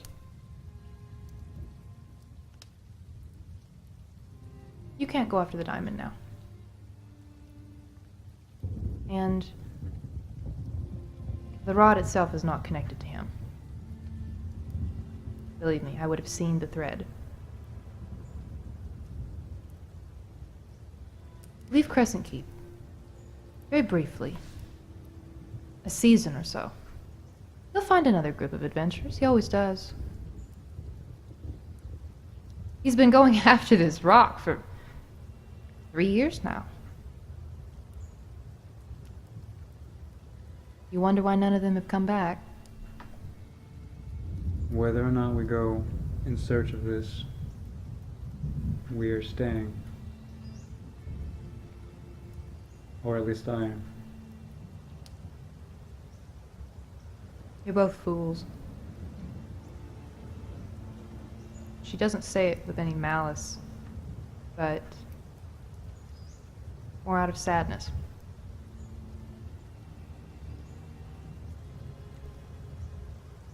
Why do we have to stay in Crescent Keep? You asking me? Hmm? I have to stay until I get the jewels. Well, I understand. Why do we not leave until St. Godwin's Day? Well, I also said that, but you didn't seem like to like that either. Make like we're leaving for a while. Go check out the swamps or something. I have locks to put in and install on my doors. I'm going to do up the house a little bit, make it a little bit more homey. And then I'm going to pack up, buy some rations and some food, and I'm going to go into the swamp.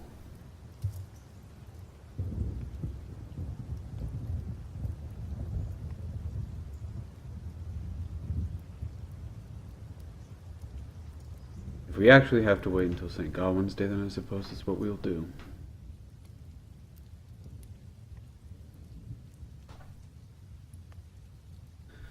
But, once again, if I'm here for a day or two, you're welcome to come by.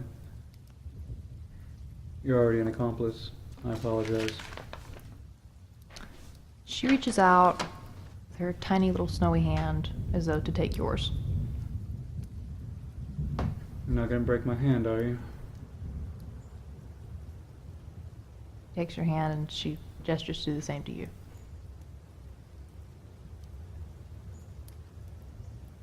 She takes your hand also.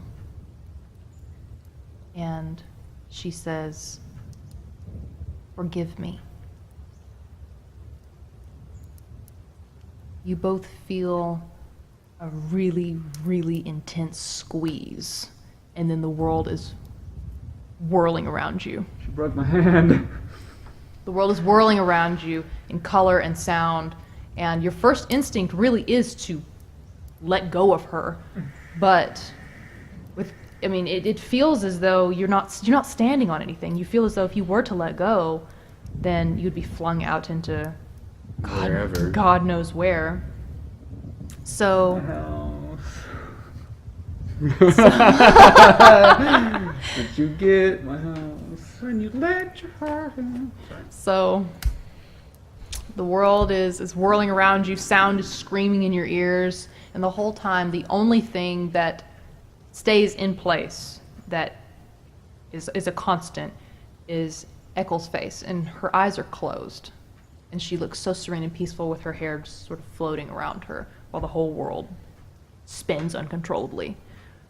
The sensation of being squeezed through too tight of a space for your body to fit through finally happens, and then the world slows, the screaming stops, and both of you roll balance to not be thrown to the ground. First time I've actually gotten to roll this. One of my good ones. 25. Yeah, okay. I got a 25 and Griffin. Natural 20. All right. So you kind of stagger, but you manage to keep upright. The smell of dark, rich earth, hits you very suddenly. You smell rotting leaves, and you hear bird songs. And Ekel is nowhere to be seen. So, like, as we land, I'll get 2 daggers out into both of my hands 'Kay. before the world snaps into view, just to be ready. Sure. And I'll very slowly and cautiously take my surroundings. Spot. Alright. Sure. 32. All right, you are in a small glade in what looks like a thick forest.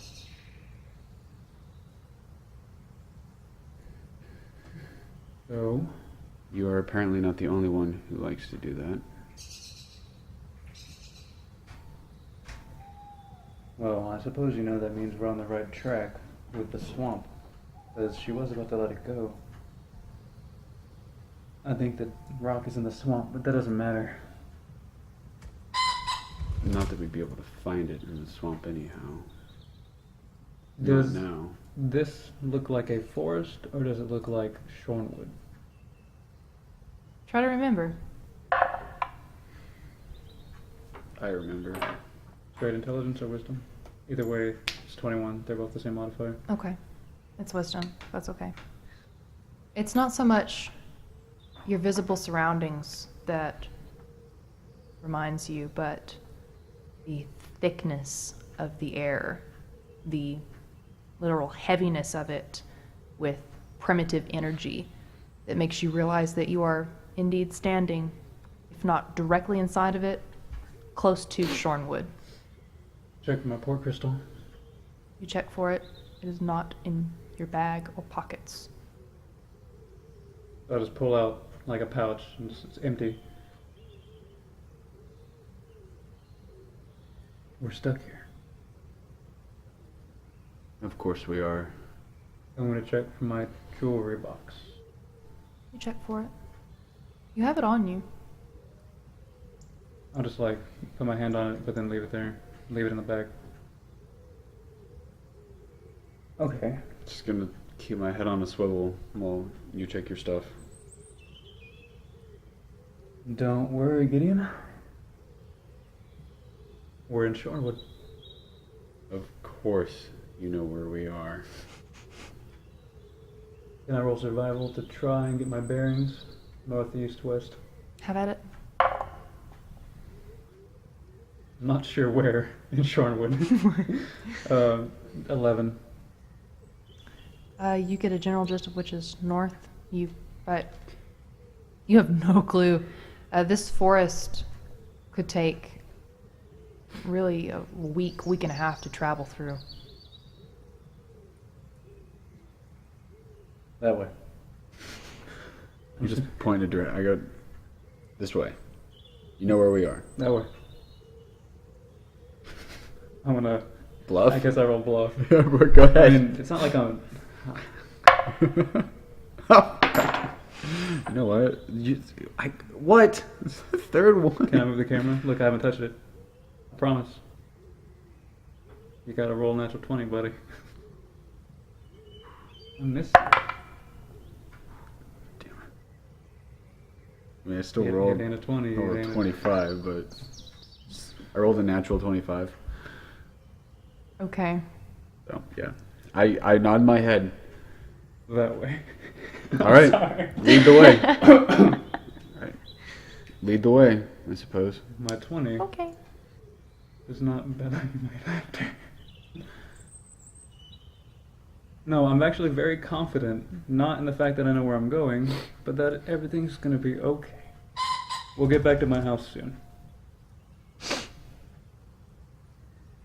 And I'm gonna start pushing through Okay. out of the clearing. I'm gonna follow right behind him. I'm gonna put those 2 daggers away, I suppose. No, no. No, I'm gonna pull my sword. Okay. It's better. It's just Okay. harder to get out. And I'm just gonna walk. I'm going to assume that we were teleported to the closest edge of Shornwood to Crescent Keep. which would put us at either the southern or the western. You hear the dull flapping of wings and growling roar, really dull and low. How far away? It's hard to tell. Hide. I'm rolling a listen. Try and pinpoint. Sure. 12 plus 8, total of 20. It's coming from back behind you. Alright, turn around and go back towards it. So I rolled a 32 to hide. So I like step into the shadows and watch you leave. Like, Griffin goes straight toward the sound. Griffin!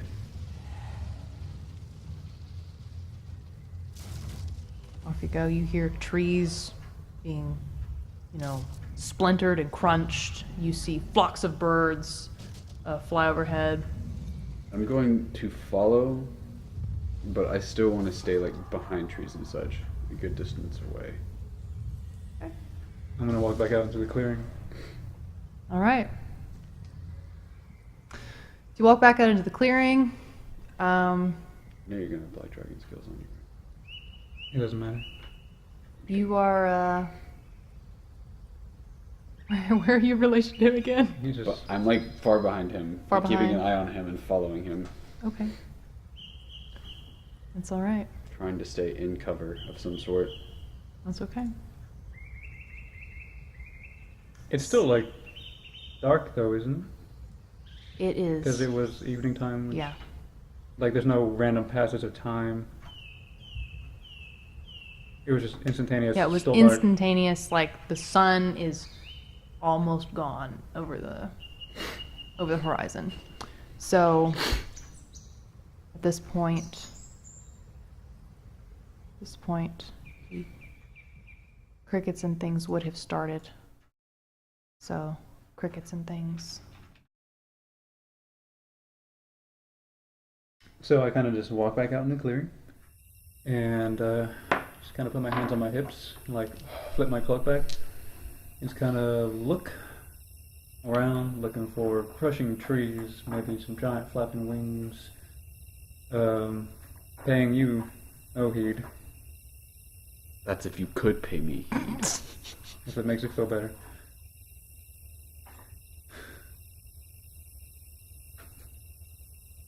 That way. Yeah, yeah. Yeah, that's right. Okay. That's back to my house. Stupid. Oh god, that's the worst. And we just came right back, so that's fine. Once I see Griffin stop, I'll stop and I'll watch.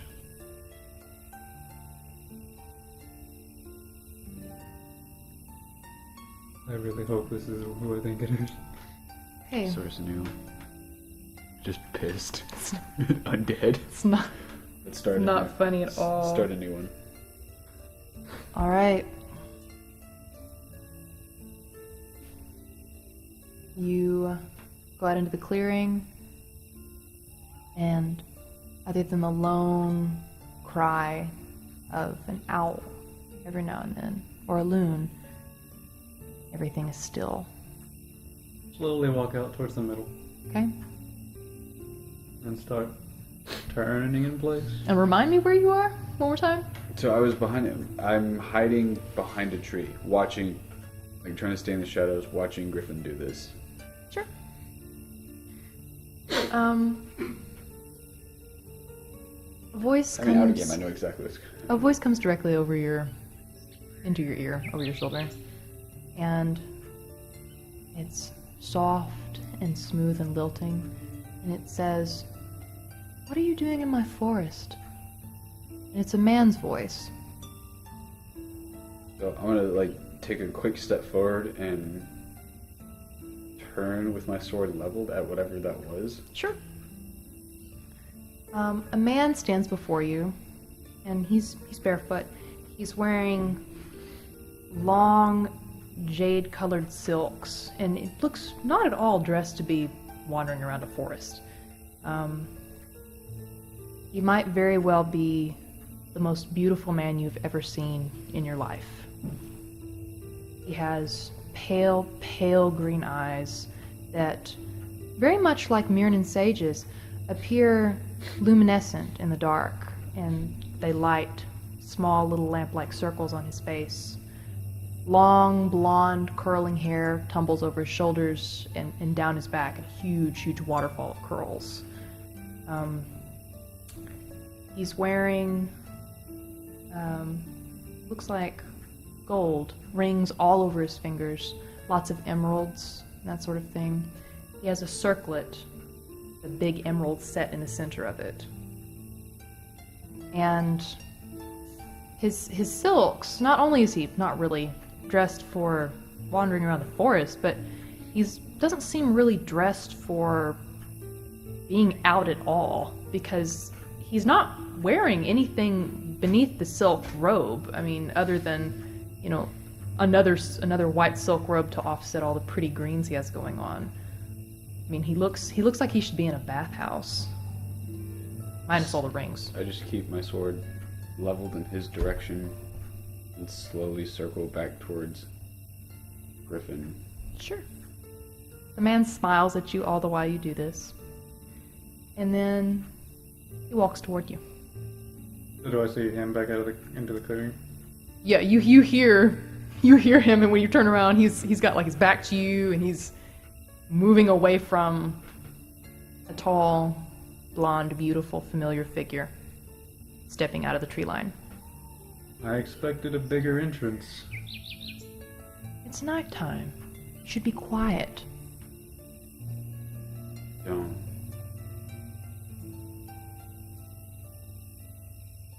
Kovis, I'm so sorry.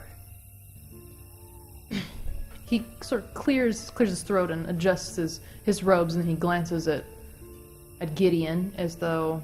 I'll shrug and... Say his full title. That's what he's going for. He doesn't know who I am. I am so sorry. Illustrious Bard Petrarch. He raises an eyebrow at you slowly. Victus Shorn. Court King. Kovis Vel. He lifts his arms up and does this grandiose gesture around him. And then he puts his hands down. It was not our choice to come here. No? But we're here. And we're stuck here. In your lovely company. You see Kovis's expression change drastically from seemingly cheerful to animalistic. His pupils shrink down to slivers, and in the blink of an eye, he has moved to stand in front of you. Not in front of you, in front of you.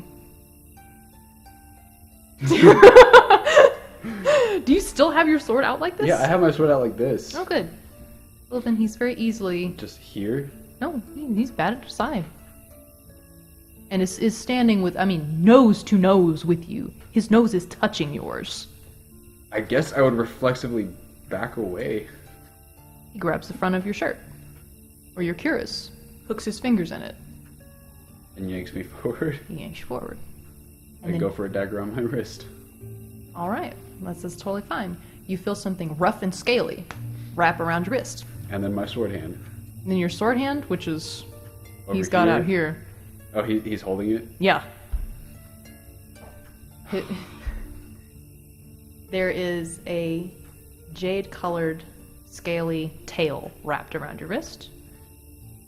Kovis yanks you forward and buries his nose in your neck and inhales deeply. And it's a disturbingly sensual moment, but frightening all at once. Well, Gideon is a hit with the ladies. I'm gonna plant both my feet on his hip bones and try and get out of this. You're like, okay. You see his feet leave the ground and hop up, and you expect him to move whenever you plant your feet on him, and he Just doesn't. plants a foot back and is like a rock. And at this point, you were upright, clinging to it with your feet on it. everything I've got and just nothing. Yeah, This will end sooner if you stop. he continues to sniff you. I'm going to kill you after this. You'll try. He lets go of you. So I fall to the ground, I roll backwards, and I come up with both weapons ready. Okay. He's standing there and he's wiping his nose and sniffing the air. And then he licks his lips. And he smiles at you. You are welcome to sense motive on that if you Yep. want. 26. I think he likes you, kid.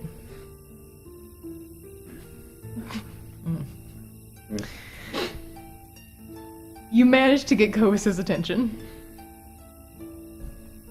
And we just go. How far away are we? You're going already? No, for your temple. Not far. Follow. And he turns and pats silently off through the trees.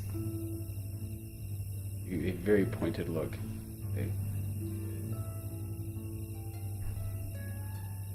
I put my stuff away and follow him. Just walk past you. You think I enjoyed that? I think you enjoy all of this, Griffin. Mostly this. I'm gonna try to catch up to Kovis. Alright. Oh, as I'm passing you, Mm-hmm. don't flirt with any women. Don't. And then I'll jog up to catch up to Kovis. Okay.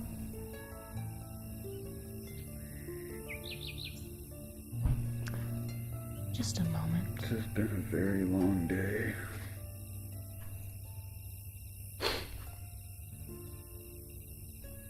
All right. So,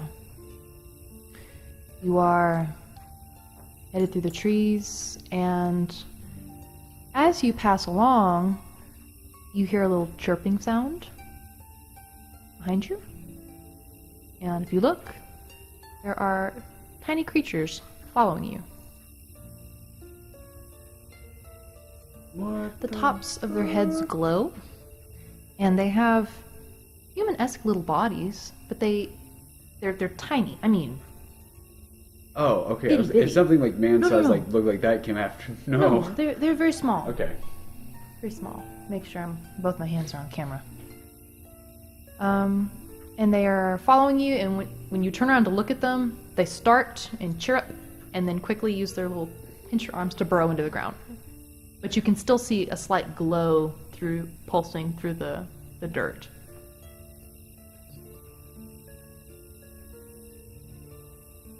Gideon. I shake my head and keep walking. All right. Off you go. You continue to follow Kovis until a familiar sight comes into view for you, a new sight for you. Through the trees, far, far through the trees, you know that the trunks begin to get bigger and bigger and bigger until you realize even the thickness in the air changes, and even though you're not attuned to magic, you can sense the air is positively crackling with energy at this point. And then you see, far off in the distance, the ruins of what looks like a palace. Simple columns, that sort of thing, very primitive architecture, but still beautiful, and covered in vegetation, flowers, completely reclaimed by the forest.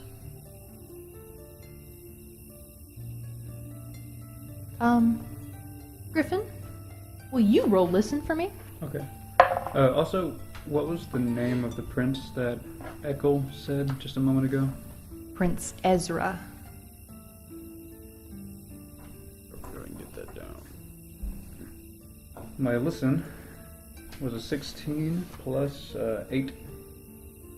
24. It's unnaturally quiet. You don't hear puffing breaths, growling, roars, wing beats. Oh, come up next to Kovis if I can and look at him inquisitively. He smiles back at you and says nothing.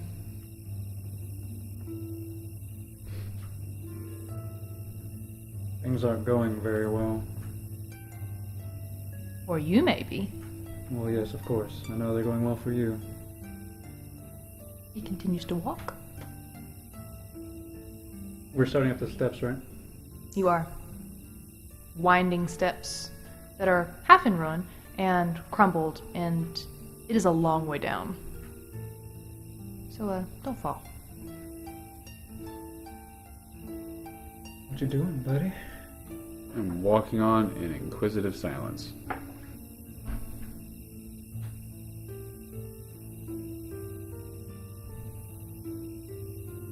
So I'll also say, as we get towards the top, no, I'll wait till we get to the top Okay, and see what's going on up at the top. sure. Kovis's long, trailing robes whisper over the stone steps as he pads silently up them. You reach the top, which opens into a spacious, cavernous, what looks like might have been a temple at one point. It looked like a palace from a distance, but you realize close up that there are runes and things carved into the walls that you can see through the vines and things growing. They look very, very primitive. It is empty up here.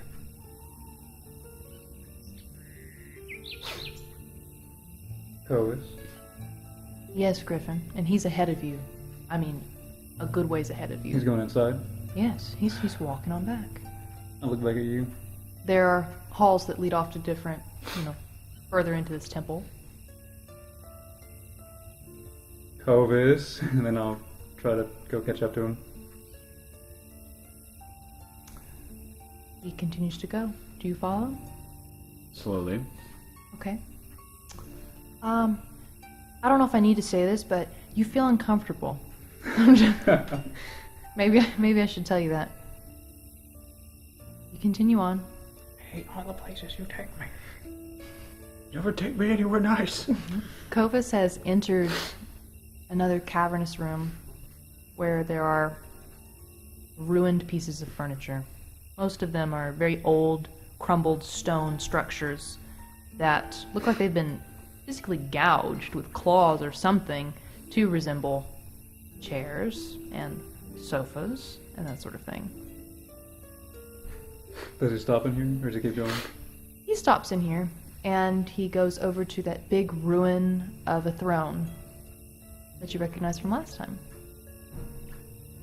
And it's covered in, brambles, not the seat or the arms of it, but the head of it and the legs, and it's covered in brambles and it's studded with all sorts of different stones that are very neatly set into the wood, most of them green. He seats himself elegantly here. Is it all stone chairs? Are there any cushions? There are cushions. I'll throw one on the chair before I sit on it. Sure. You hear Gideon enter the room a couple steps after you. Your echoing footsteps rise up to the ceiling. And through it, when you look upward, you can see the night sky. So I'll sit down, put my arm on the chair, look at you. I'm just standing near the door. Won't you take a seat? I walk forward, grab a cushion, and take a seat. Kovis smiles at you. He says, I like your friend. Yep. Where's the other one? The small one. I'll just think it. You feel him very, very carefully at first, almost like the delicate turning of pages in a book going over your mind. And then it becomes the equivalent of someone holding you down and rifling through your pockets. And it hurts. And he does it quickly, and then he releases you. and he is sitting up in his chair at this point. And the whole time you've watched the strange exchange going on between Kovus and Griffin. Kovus has been sitting up straighter and straighter, and his shoulders are kind of fanning out, and his pupils have shrunk to slits. The whole while, Griffin's shoulders are rising up, but not in aggression, more in pain. And then abruptly it stops, and Kovus sits back in his chair. Things are not going well. I liked that one. He slumps on the arm of the chair, moodily.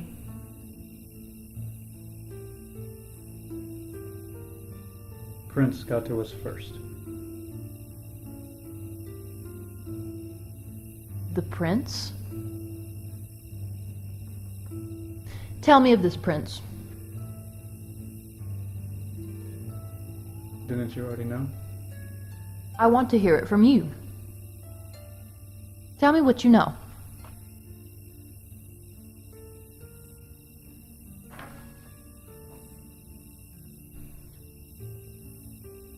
The Black Court Prince, Ezra.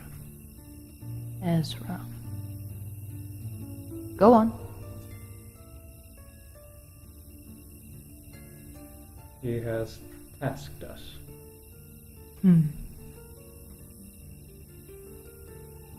Still trying to break that bond.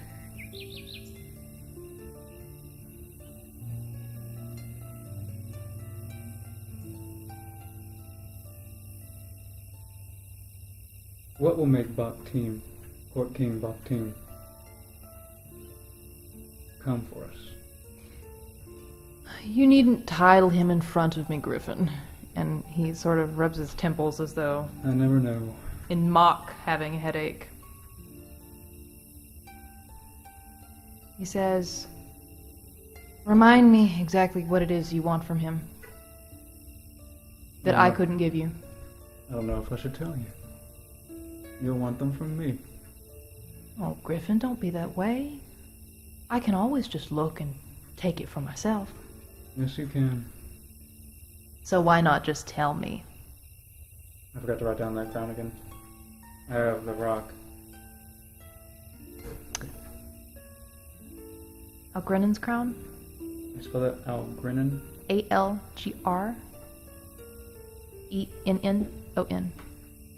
A voice speaks into your head, Gideon, and says, that looks like a nasty hex.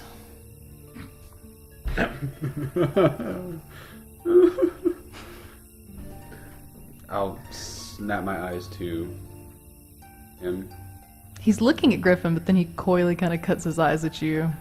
Jewels to fit into Algrenon's crown. Oh, that old thing. Yes, I suppose you'll need those. And you think that he has all of them? I mean, I know I told you that he has some, but you can't be sure of that. I thought the Court King would. He might. What makes you think that he's going to give them to you? What do you have to trade?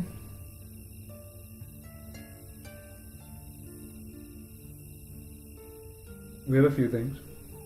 Like what? He's sitting forward eagerly in his chair now, Hopefully one. sitting up straight. The corpse of a vampire. And? Well, you know me. And my rash thinking. I will tell him that I was part of the party who slew Sarson Neal, dealing in necromantic energy. You see Kovus's head snap back on his neck, and he makes this disgusted face. But then it's over. And he says, yes, you did do that. So did you. He looks thoughtful about it for a moment. He says, let's not talk about that. And he leans forward on his elbow again. He says, You're seeking that little lich stone, aren't you? Did you get that from my head, or did you just know? From your friends. His thoughts are loud. A voice speaks into your head. You're holding your arm lopsided. I like absentmindedly correct this. Kovas says, might I offer some advice? Give the diamond to Bakhtin. Not Prince Ezra. You think this is a wise thing? Of course I do. I'm all-knowing, aren't I? What would you mortals know? He sort of sassily crosses his legs and sits back in his chair. He says, with a sly smile at you, as though he's suddenly had a thought, I'll make you a deal. Don't sigh like that. It's impolite. He sits forward and he says, you bring me Prince Ezra, and I will give you the Lich's Rock. And how do we do that? You have Agora's rock. I never said I had it. Then how are we to know you will hold up your end of the bargain? Prince Ezra is worth far more than any pretty little stone with a spirit inside it. I suppose if you were looking for small items of great power, you would have not helped in the destruction of the Bloodstone. Out of game. What? What did you say? I said, I suppose if Kovas was interested in small items of great power, then he would not have helped me destroy the Bloodstone. If he was interested. If he... Yes. Yes. Okay. He says, it's not that hard to understand, Griffin. Just bring him here. I don't have my port crystal anymore. The little Fae, she took it from you, didn't she? Where are your wives? His expression smooths out to an unreadable mask. And he says, without looking at you, sort of mistily looking off, I sent them away. It was too loud here.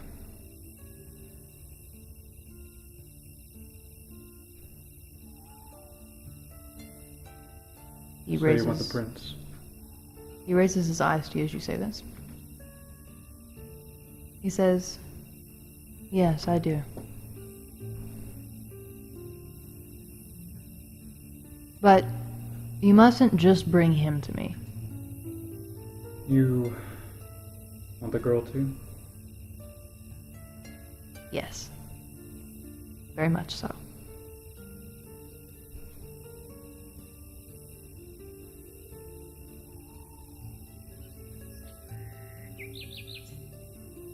And how will Emperor Bakhtin appreciate us bringing his son to you? He doesn't have to know that you did it. Bakhtin has no love for Ezra. He sits back and crosses his legs again. He says... Your face. Sorry. Kova says, Bakhtin's only keeping him around to punish him. He's going to let the girl grow old and die. Ezra will have to watch every moment of it. Perhaps he'll poison her. I always thought that would happen sooner. I'm surprised they're both still around. I would have dealt with that differently. Why is Emperor Bakhtin punishing his son? I could think of all sorts of things. But rumor has it, and he leans forward to you like he's telling you a juicy secret. Rumor has it that the prince stole something from his father. Oh, you know how young dragons are, seeking to form their own courts, beginning their own treasure hoards. We all had to do it once. We court kings.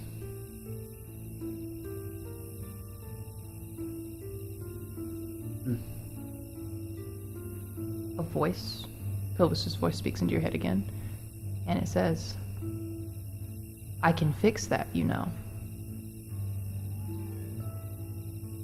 I think, how? How? You say it out loud? No, I you think just it. you think it. I Okay. think it. He smiles at you and shifts his eyes back to Griffin without answering. He says, so, you bring me the prince or not? Yes. Well, there it is. I am assuming he is answering for you both as a unit.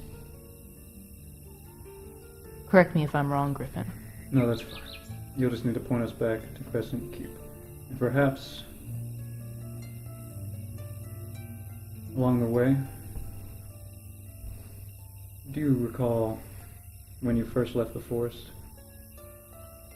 and we went into the ruins on the way? Out of game, I'm not sure what you're referring to. Like, I know the moment, but... Whenever we first destroyed the Bloodstone, and then he decided he didn't want to stay here anymore, and he left with the party, and walked towards the edge of Shornwood with us, and we found a ruin, and we did not want to go inside, but either Kovis or another companion did, and we were like, okay. And we went into that room. In game, I want to know the location of another one.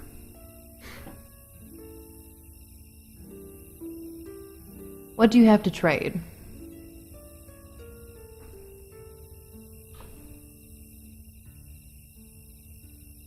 I'll continue to do my best to make your life interesting as far as I'm alive. Oh, Griffin, you do that enough already. What else do you have? Out of game. You got the thing with you, don't you? You got the thing with you. You have to answer me. Player, you have to. No. No! Which thing? My thing or the thing? Your thing. Well, of course I have my thing. Well, that's what I thought. That's what the other thing. Yeah. I'm talking about your thing. Oh. I have a couple of platinum. I produce the crown with all the black pearls on You see him do this? That was for Bakhtin. It's beautiful. Hand it over. And he sticks a hand out. He was going to find it anyways.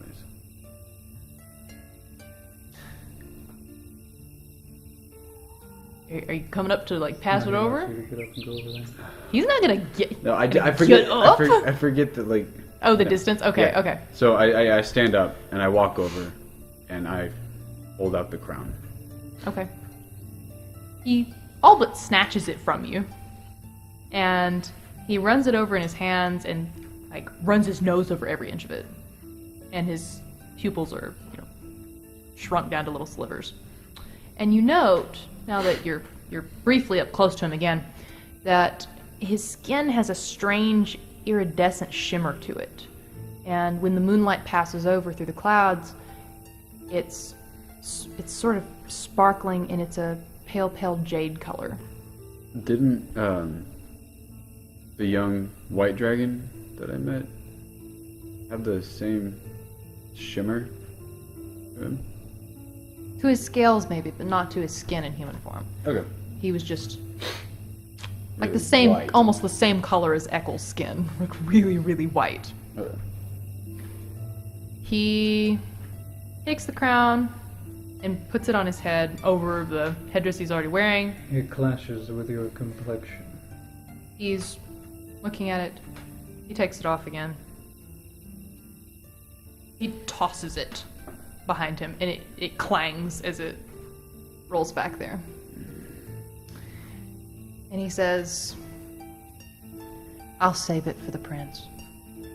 And he smiles and looks almost longingly up at the ceiling. Or up to the moon, I should say.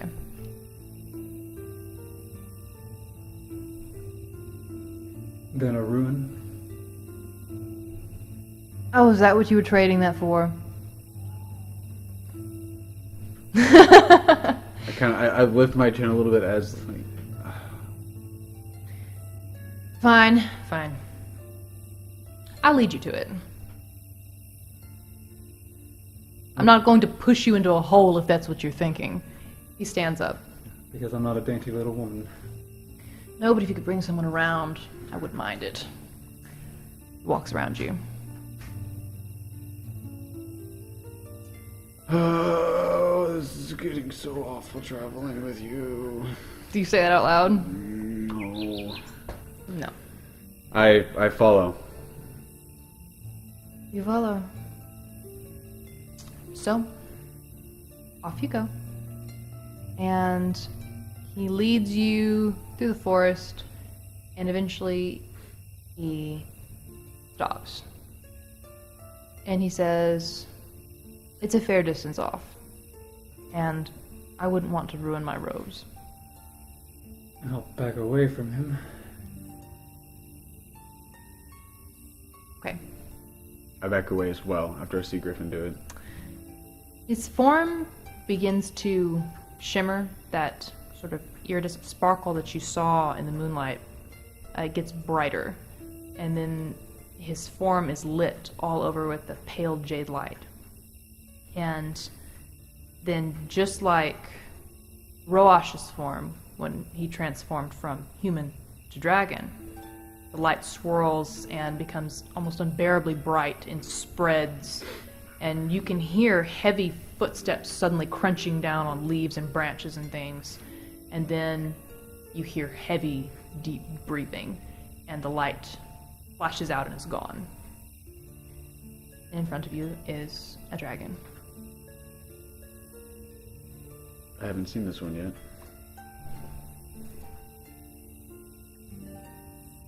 Oh my. What's that?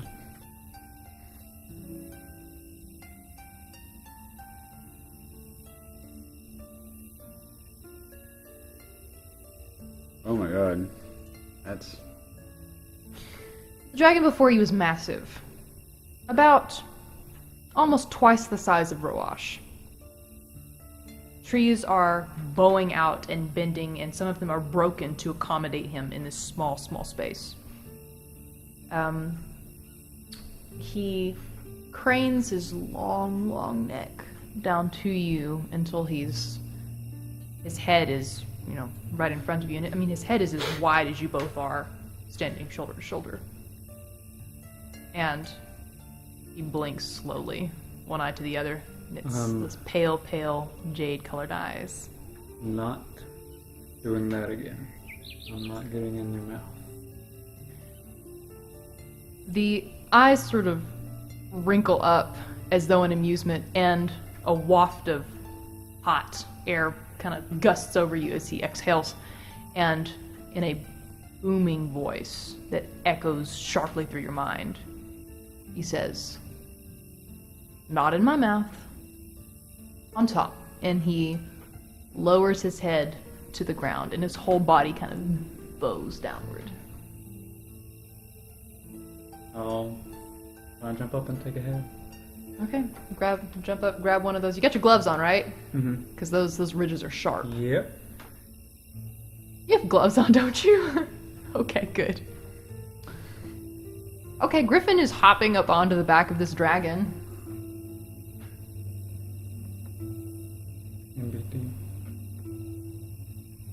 I don't know what you're doing, but Look down. that's from what's the happening top over of the dragon's there. head down at you. Just give you a nice little shrug. I do it. You do it? Yes. Hop on up there? Gracefully. Let's see how gracefully you both do this. Dexterity, both of you. Just raw dexterity? Yeah. Okay. Sling yourself up there.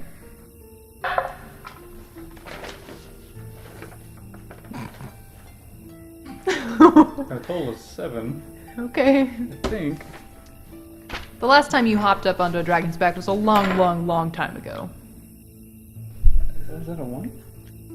6. Oh, okay. Okay. So,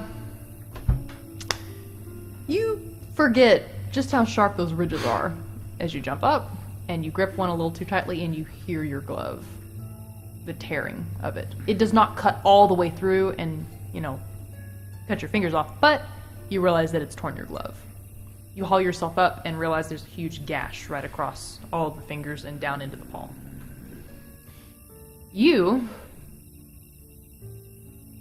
in your flustered moment of just not wanting to do this, but realizing that there's not much of a choice outside of it, you hop on up there and you use your right arm.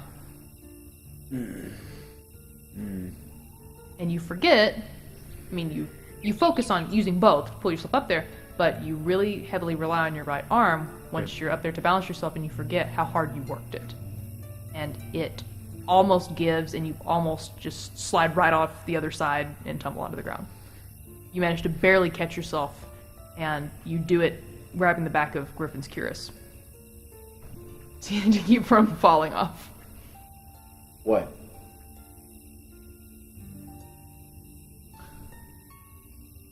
Cobus's wings crack outward, and it's like a thunderclap. The both of you probably jump. Let's go ahead and roll fortitude to take this really, really loud sound. it was a 3. It was a 3. No, he rolled it into a 10. Yours was a knock. Mine was a 3. Oh, mine was a knock. Okay, Plus I'll take 12. He knocked into my die. that. I'll take that. It's the exact same number. 8. All right. You both start because the sound is so loud I've just been so manly this whole time. right next to your ears. And then those wings arc up, and you hear them like scraping and breaking branches. And then Cobus's whole body tenses, and you feel power coil through his legs, and he launches off the ground. Straight up. So, you gotta see what kind of grip you got on this guy. That's strength. These are the worst. Hold on. Come on! Why? It was a 19, and then it wasn't. 8. 6. Why can't I can't do anything. Roll 20 on a bluff, that doesn't matter. But 6 on saving my Yeah, life. but to lie to me, to go somewhere where you're just gonna turn around and come back. Catches you off guard, him launching off the ground like that, and you both slam forward. Your chin bounces off of Cobus, and you feel your teeth clash together, and it's a really sharp pain that goes through the roots of your teeth. At least you didn't skewer your face. You have slammed your nose on Griffin's back, and then you feel warmth spreading down your face. We're not done yet. You're up in the air now. Roll some more strength. Oh, Strength or balance? Now it's strength, because you just need to hold on to him. Hold on to those ridges. Because he's not rocking side to side. What? No. What was the that? first one? What was the You first rolled out one? your 5. It's a 5. Okay. Then I rolled a 19. Natural 20. No, Damn don't it. even move my die. All right. You hold on to the ridges really tightly. Suddenly in your adrenaline burst of fear, and you feel Gideon's fingers scrabble at your back as he is almost losing balance. You hook your fingers in his shirt, in his chain shirt, and he is, I think it's your cloak, isn't it? And he is sturdy enough that you can cling to him without being thrown off. And once you've reached a certain point in the air, you feel your gut sort of rise up and then drop. And suddenly it's a fairly flowing ride now. The wings cracking up beside you, the wind blowing through your hair. Anything else you want me to fail? I apologize, but this is really peaceful music. It is. This is. You're looking out over the moonlit forest now, tops of Shornwood. There's the peaceful part. You're about to land. Relax. This is supposed to be relaxing. It's not my fault you keep failing your rolls. Oh, hold on. Continuing. Okay. Cobus flies for less than 20 seconds. But the forest kind of rushes beneath you, and then you feel the decline. And his back kind of arches forward, so when he stops himself to stall in the air, so roll strength again. Come on. Thank you. It's this die. What is it? It's a 16. 10. Okay. So, you almost lose your grip. Almost, when he suddenly jerks forward, but Gideon has moved to dig his fingers into Cobus' scales on either side, so he has a good grip. And when you kind of fall backward, he falls kind of backward into you. You kind of support it for a split second. Okay. Cobus hovers and then slowly lowers himself to the ground, cracking branches and breaking trees as he goes, and then lands, and he immediately starts to shift. I'm gonna spring off and try and tumble. Sure, go for it. Yeah, I'm gonna slide off. Would you like me to roll jump or tumble first? Jump. Jump. 18 to jump. Oh, hey, I haven't actually gotten to use this yet. This is exciting. Critical fail on the tumble. Okay, jump. 27. You both leap off of him. Tumble. 16. You roll as gracefully as you can with that aching arm. And my broken nose or whatever's And going on with my nose. Yeah. You roll off, and you really, there's nothing you can do other than leap off of him and hope that you land somewhere safe, but you don't. You roll into a log, and it breaks under the impact of you rolling off and landing into it. And you land flat on your back. It's with your feet up in the air. It's really solid thud through your chest. You feel all of your organs kind of thud with the impact. And for a second, you can't fill your lungs with air. And then you're able to take a deep breath. So I'll stand up, pull out a piece of cloth, and begin wiping my nose. Just blood everywhere. Cobus is now standing in human form in the little clearing that he's made, and he straightens his robes and dusts them off. And he turns around and looks at you and goes, ugh. And then looks at you, walks past you.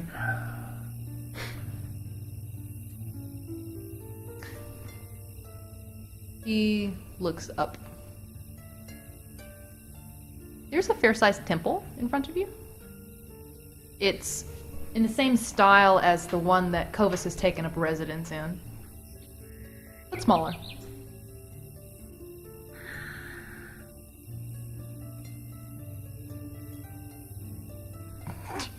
Thank you. He turns to you and he says, "Of course, Alistair." Roll listen.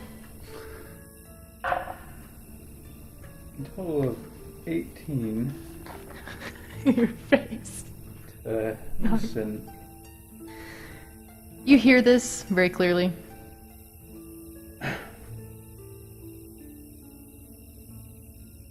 Would you like some help with that nose? It's fine. Oh. I'm not so sure. I think something's broken. I said it. God, like looking him in the eyes and crack it. Oh! He wrinkles his own nose at you. I'll step forward with like a crunch of twig or whatever, Okay. purposely next to you. Okay.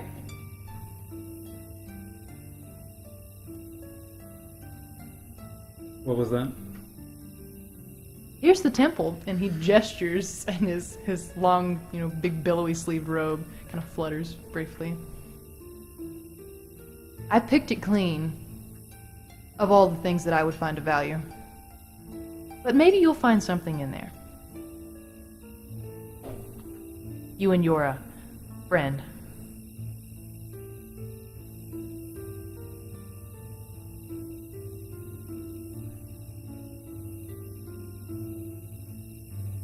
I start walking towards the temple. What?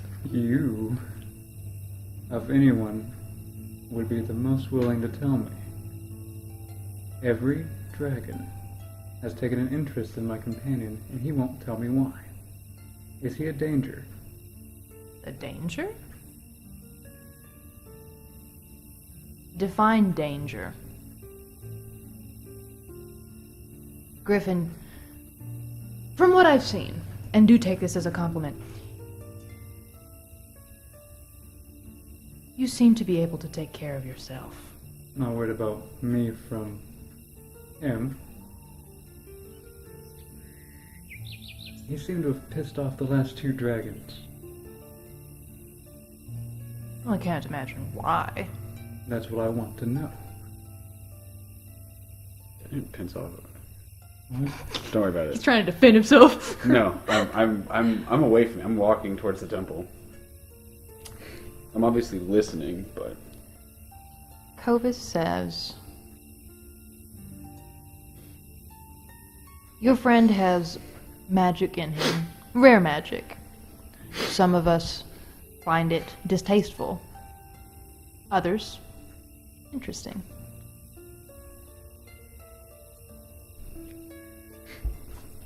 So I'll straighten, as if I'm pretty pleased with whatever he said, and then I'll think, and I'll ask him, what did you call him? Your friend? He looks at you innocently, as though he's saying, I called him your friend.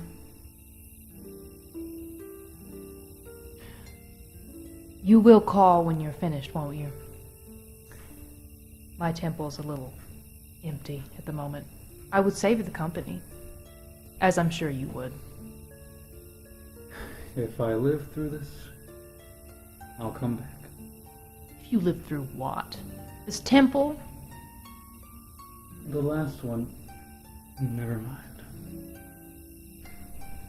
I've had nothing to do with the mechanisms within this temple. You'll be fine.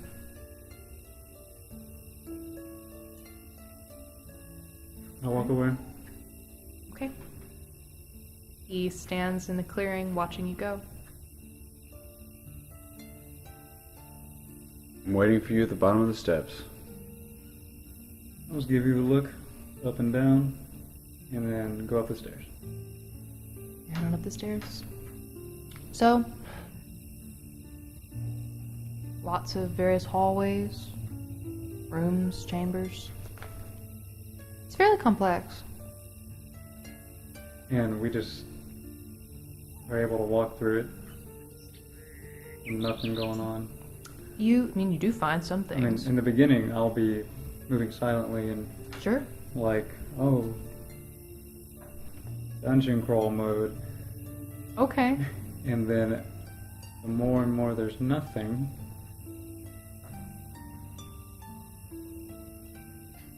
He said it was picked clean. but he says we might find something, so I'm not You gonna find stop some looking. silks.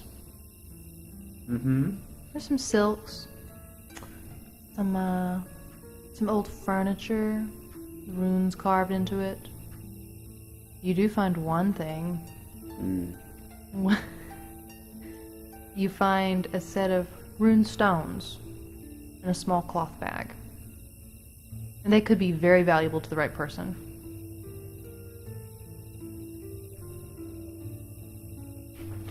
They just look like little stones with runes carved in them. Mm-hmm. Like some kind of fortune teller's bones or something. Whoa. Yes, but not quite. Who finds it? You watch him find it, though. very clearly put it in my backpack. After telling you what's inside of it. I just kind of sigh and look around. Doesn't quite seem like a fair trade. You did exactly what I asked. I was not wording it specifically enough.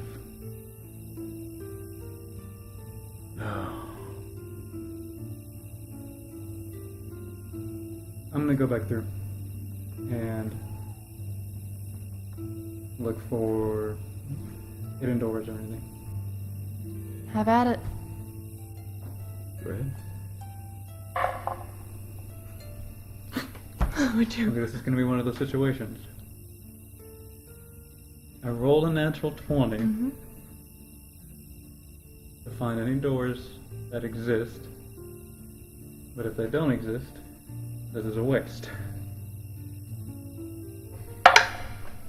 Yeah, whatever.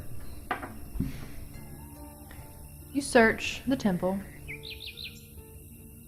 and with that excellent search you've done, you are infinitely sure that there are no doors.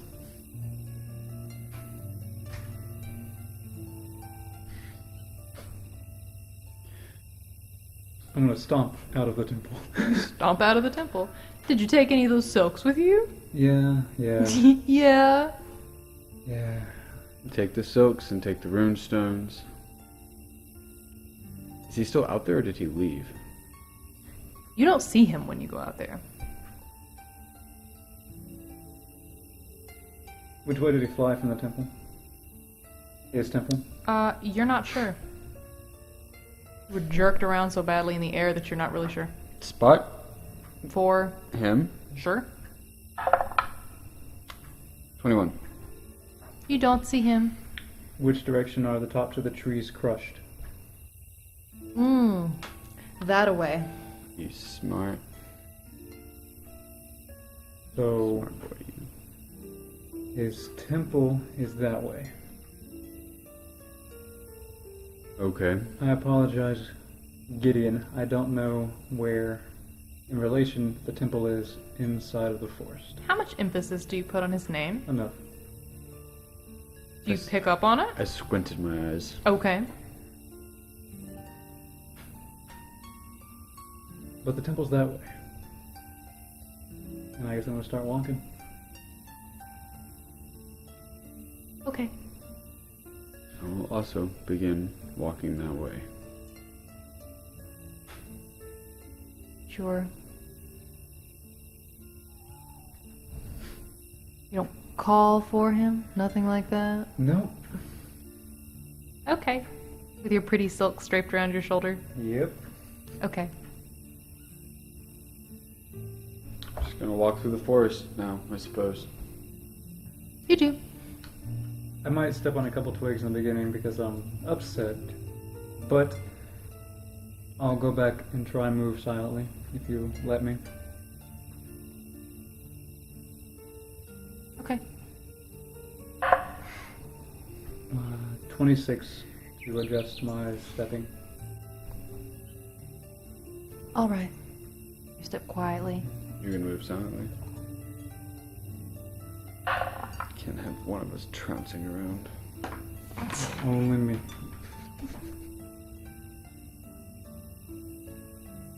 $15. Okay. You're both moving silently.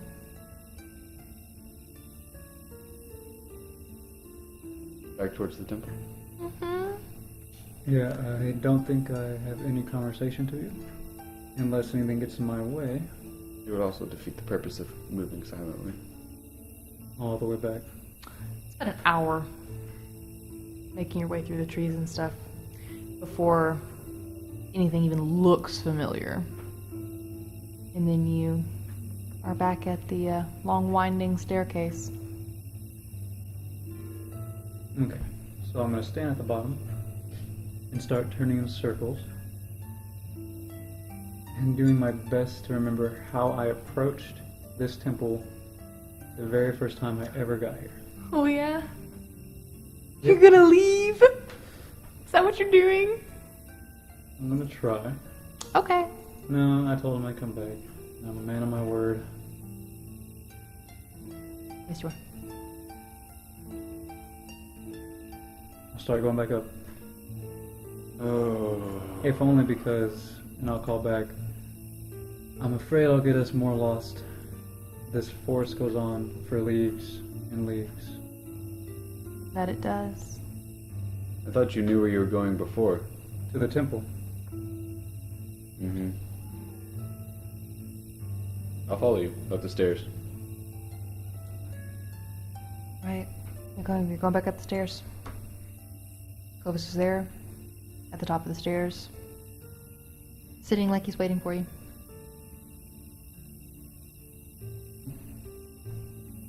Is it just the one chair? Oh, there are no chairs about right here. He's just standing there? No, he's sitting. On the stairs. Upstairs. So I'll approach and stop. Hold my arms. He smiles at you. He eyes the silks over your shoulder in sort of a avaricious way. But then he stops. He doesn't say anything. Oh, here I am. Oh, time to go. Is that what you say? He looks hurt. Unless you have perhaps maybe some... There's been some time without food. The last thing I had was a loaf of bread. He stands up and turns away, heads up the last couple of steps into the back, and he says, as he's walking, "What do you have to trade?"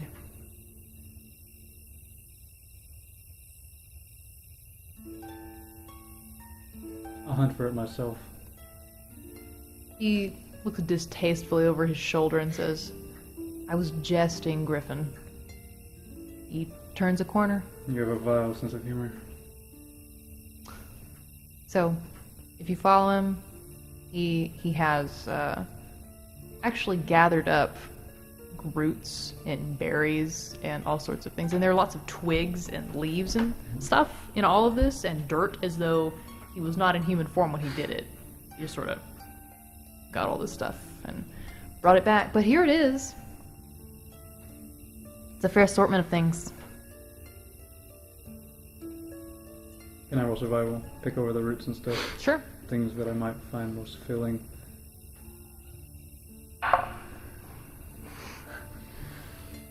That one. That. Total of 10. There are berries. Yep. I want to pick some berries that don't look poisonous. You've never seen any of these berries before. You don't recognize any of them. Do I? I look at Kovis and say, "Are any of these berries poisonous?" He says, "If I wanted to kill you, Alistair, I would have done it already." I pick some berries. He picks a berry up and pops it into his mouth after he's watched you eat one. I'll chew on a root for a little while. Sure. And then... Out of game, whenever you guys are ready to go back to the city, Ghost will probably take you. I'll ask him in a minute. Okay. Victus Shorn. Yes? Was he pure fabrication? Or... Oh, no. No. He was real. Okay. Why? Just a random thought. Who's Victor Shorn again? Victus Shorn is the guy who supposedly slew Kovis. Like 1071 or something. A long time ago. About not quite 1,000 years ago. Victus Shorn was that archdruid dragon slayer hero.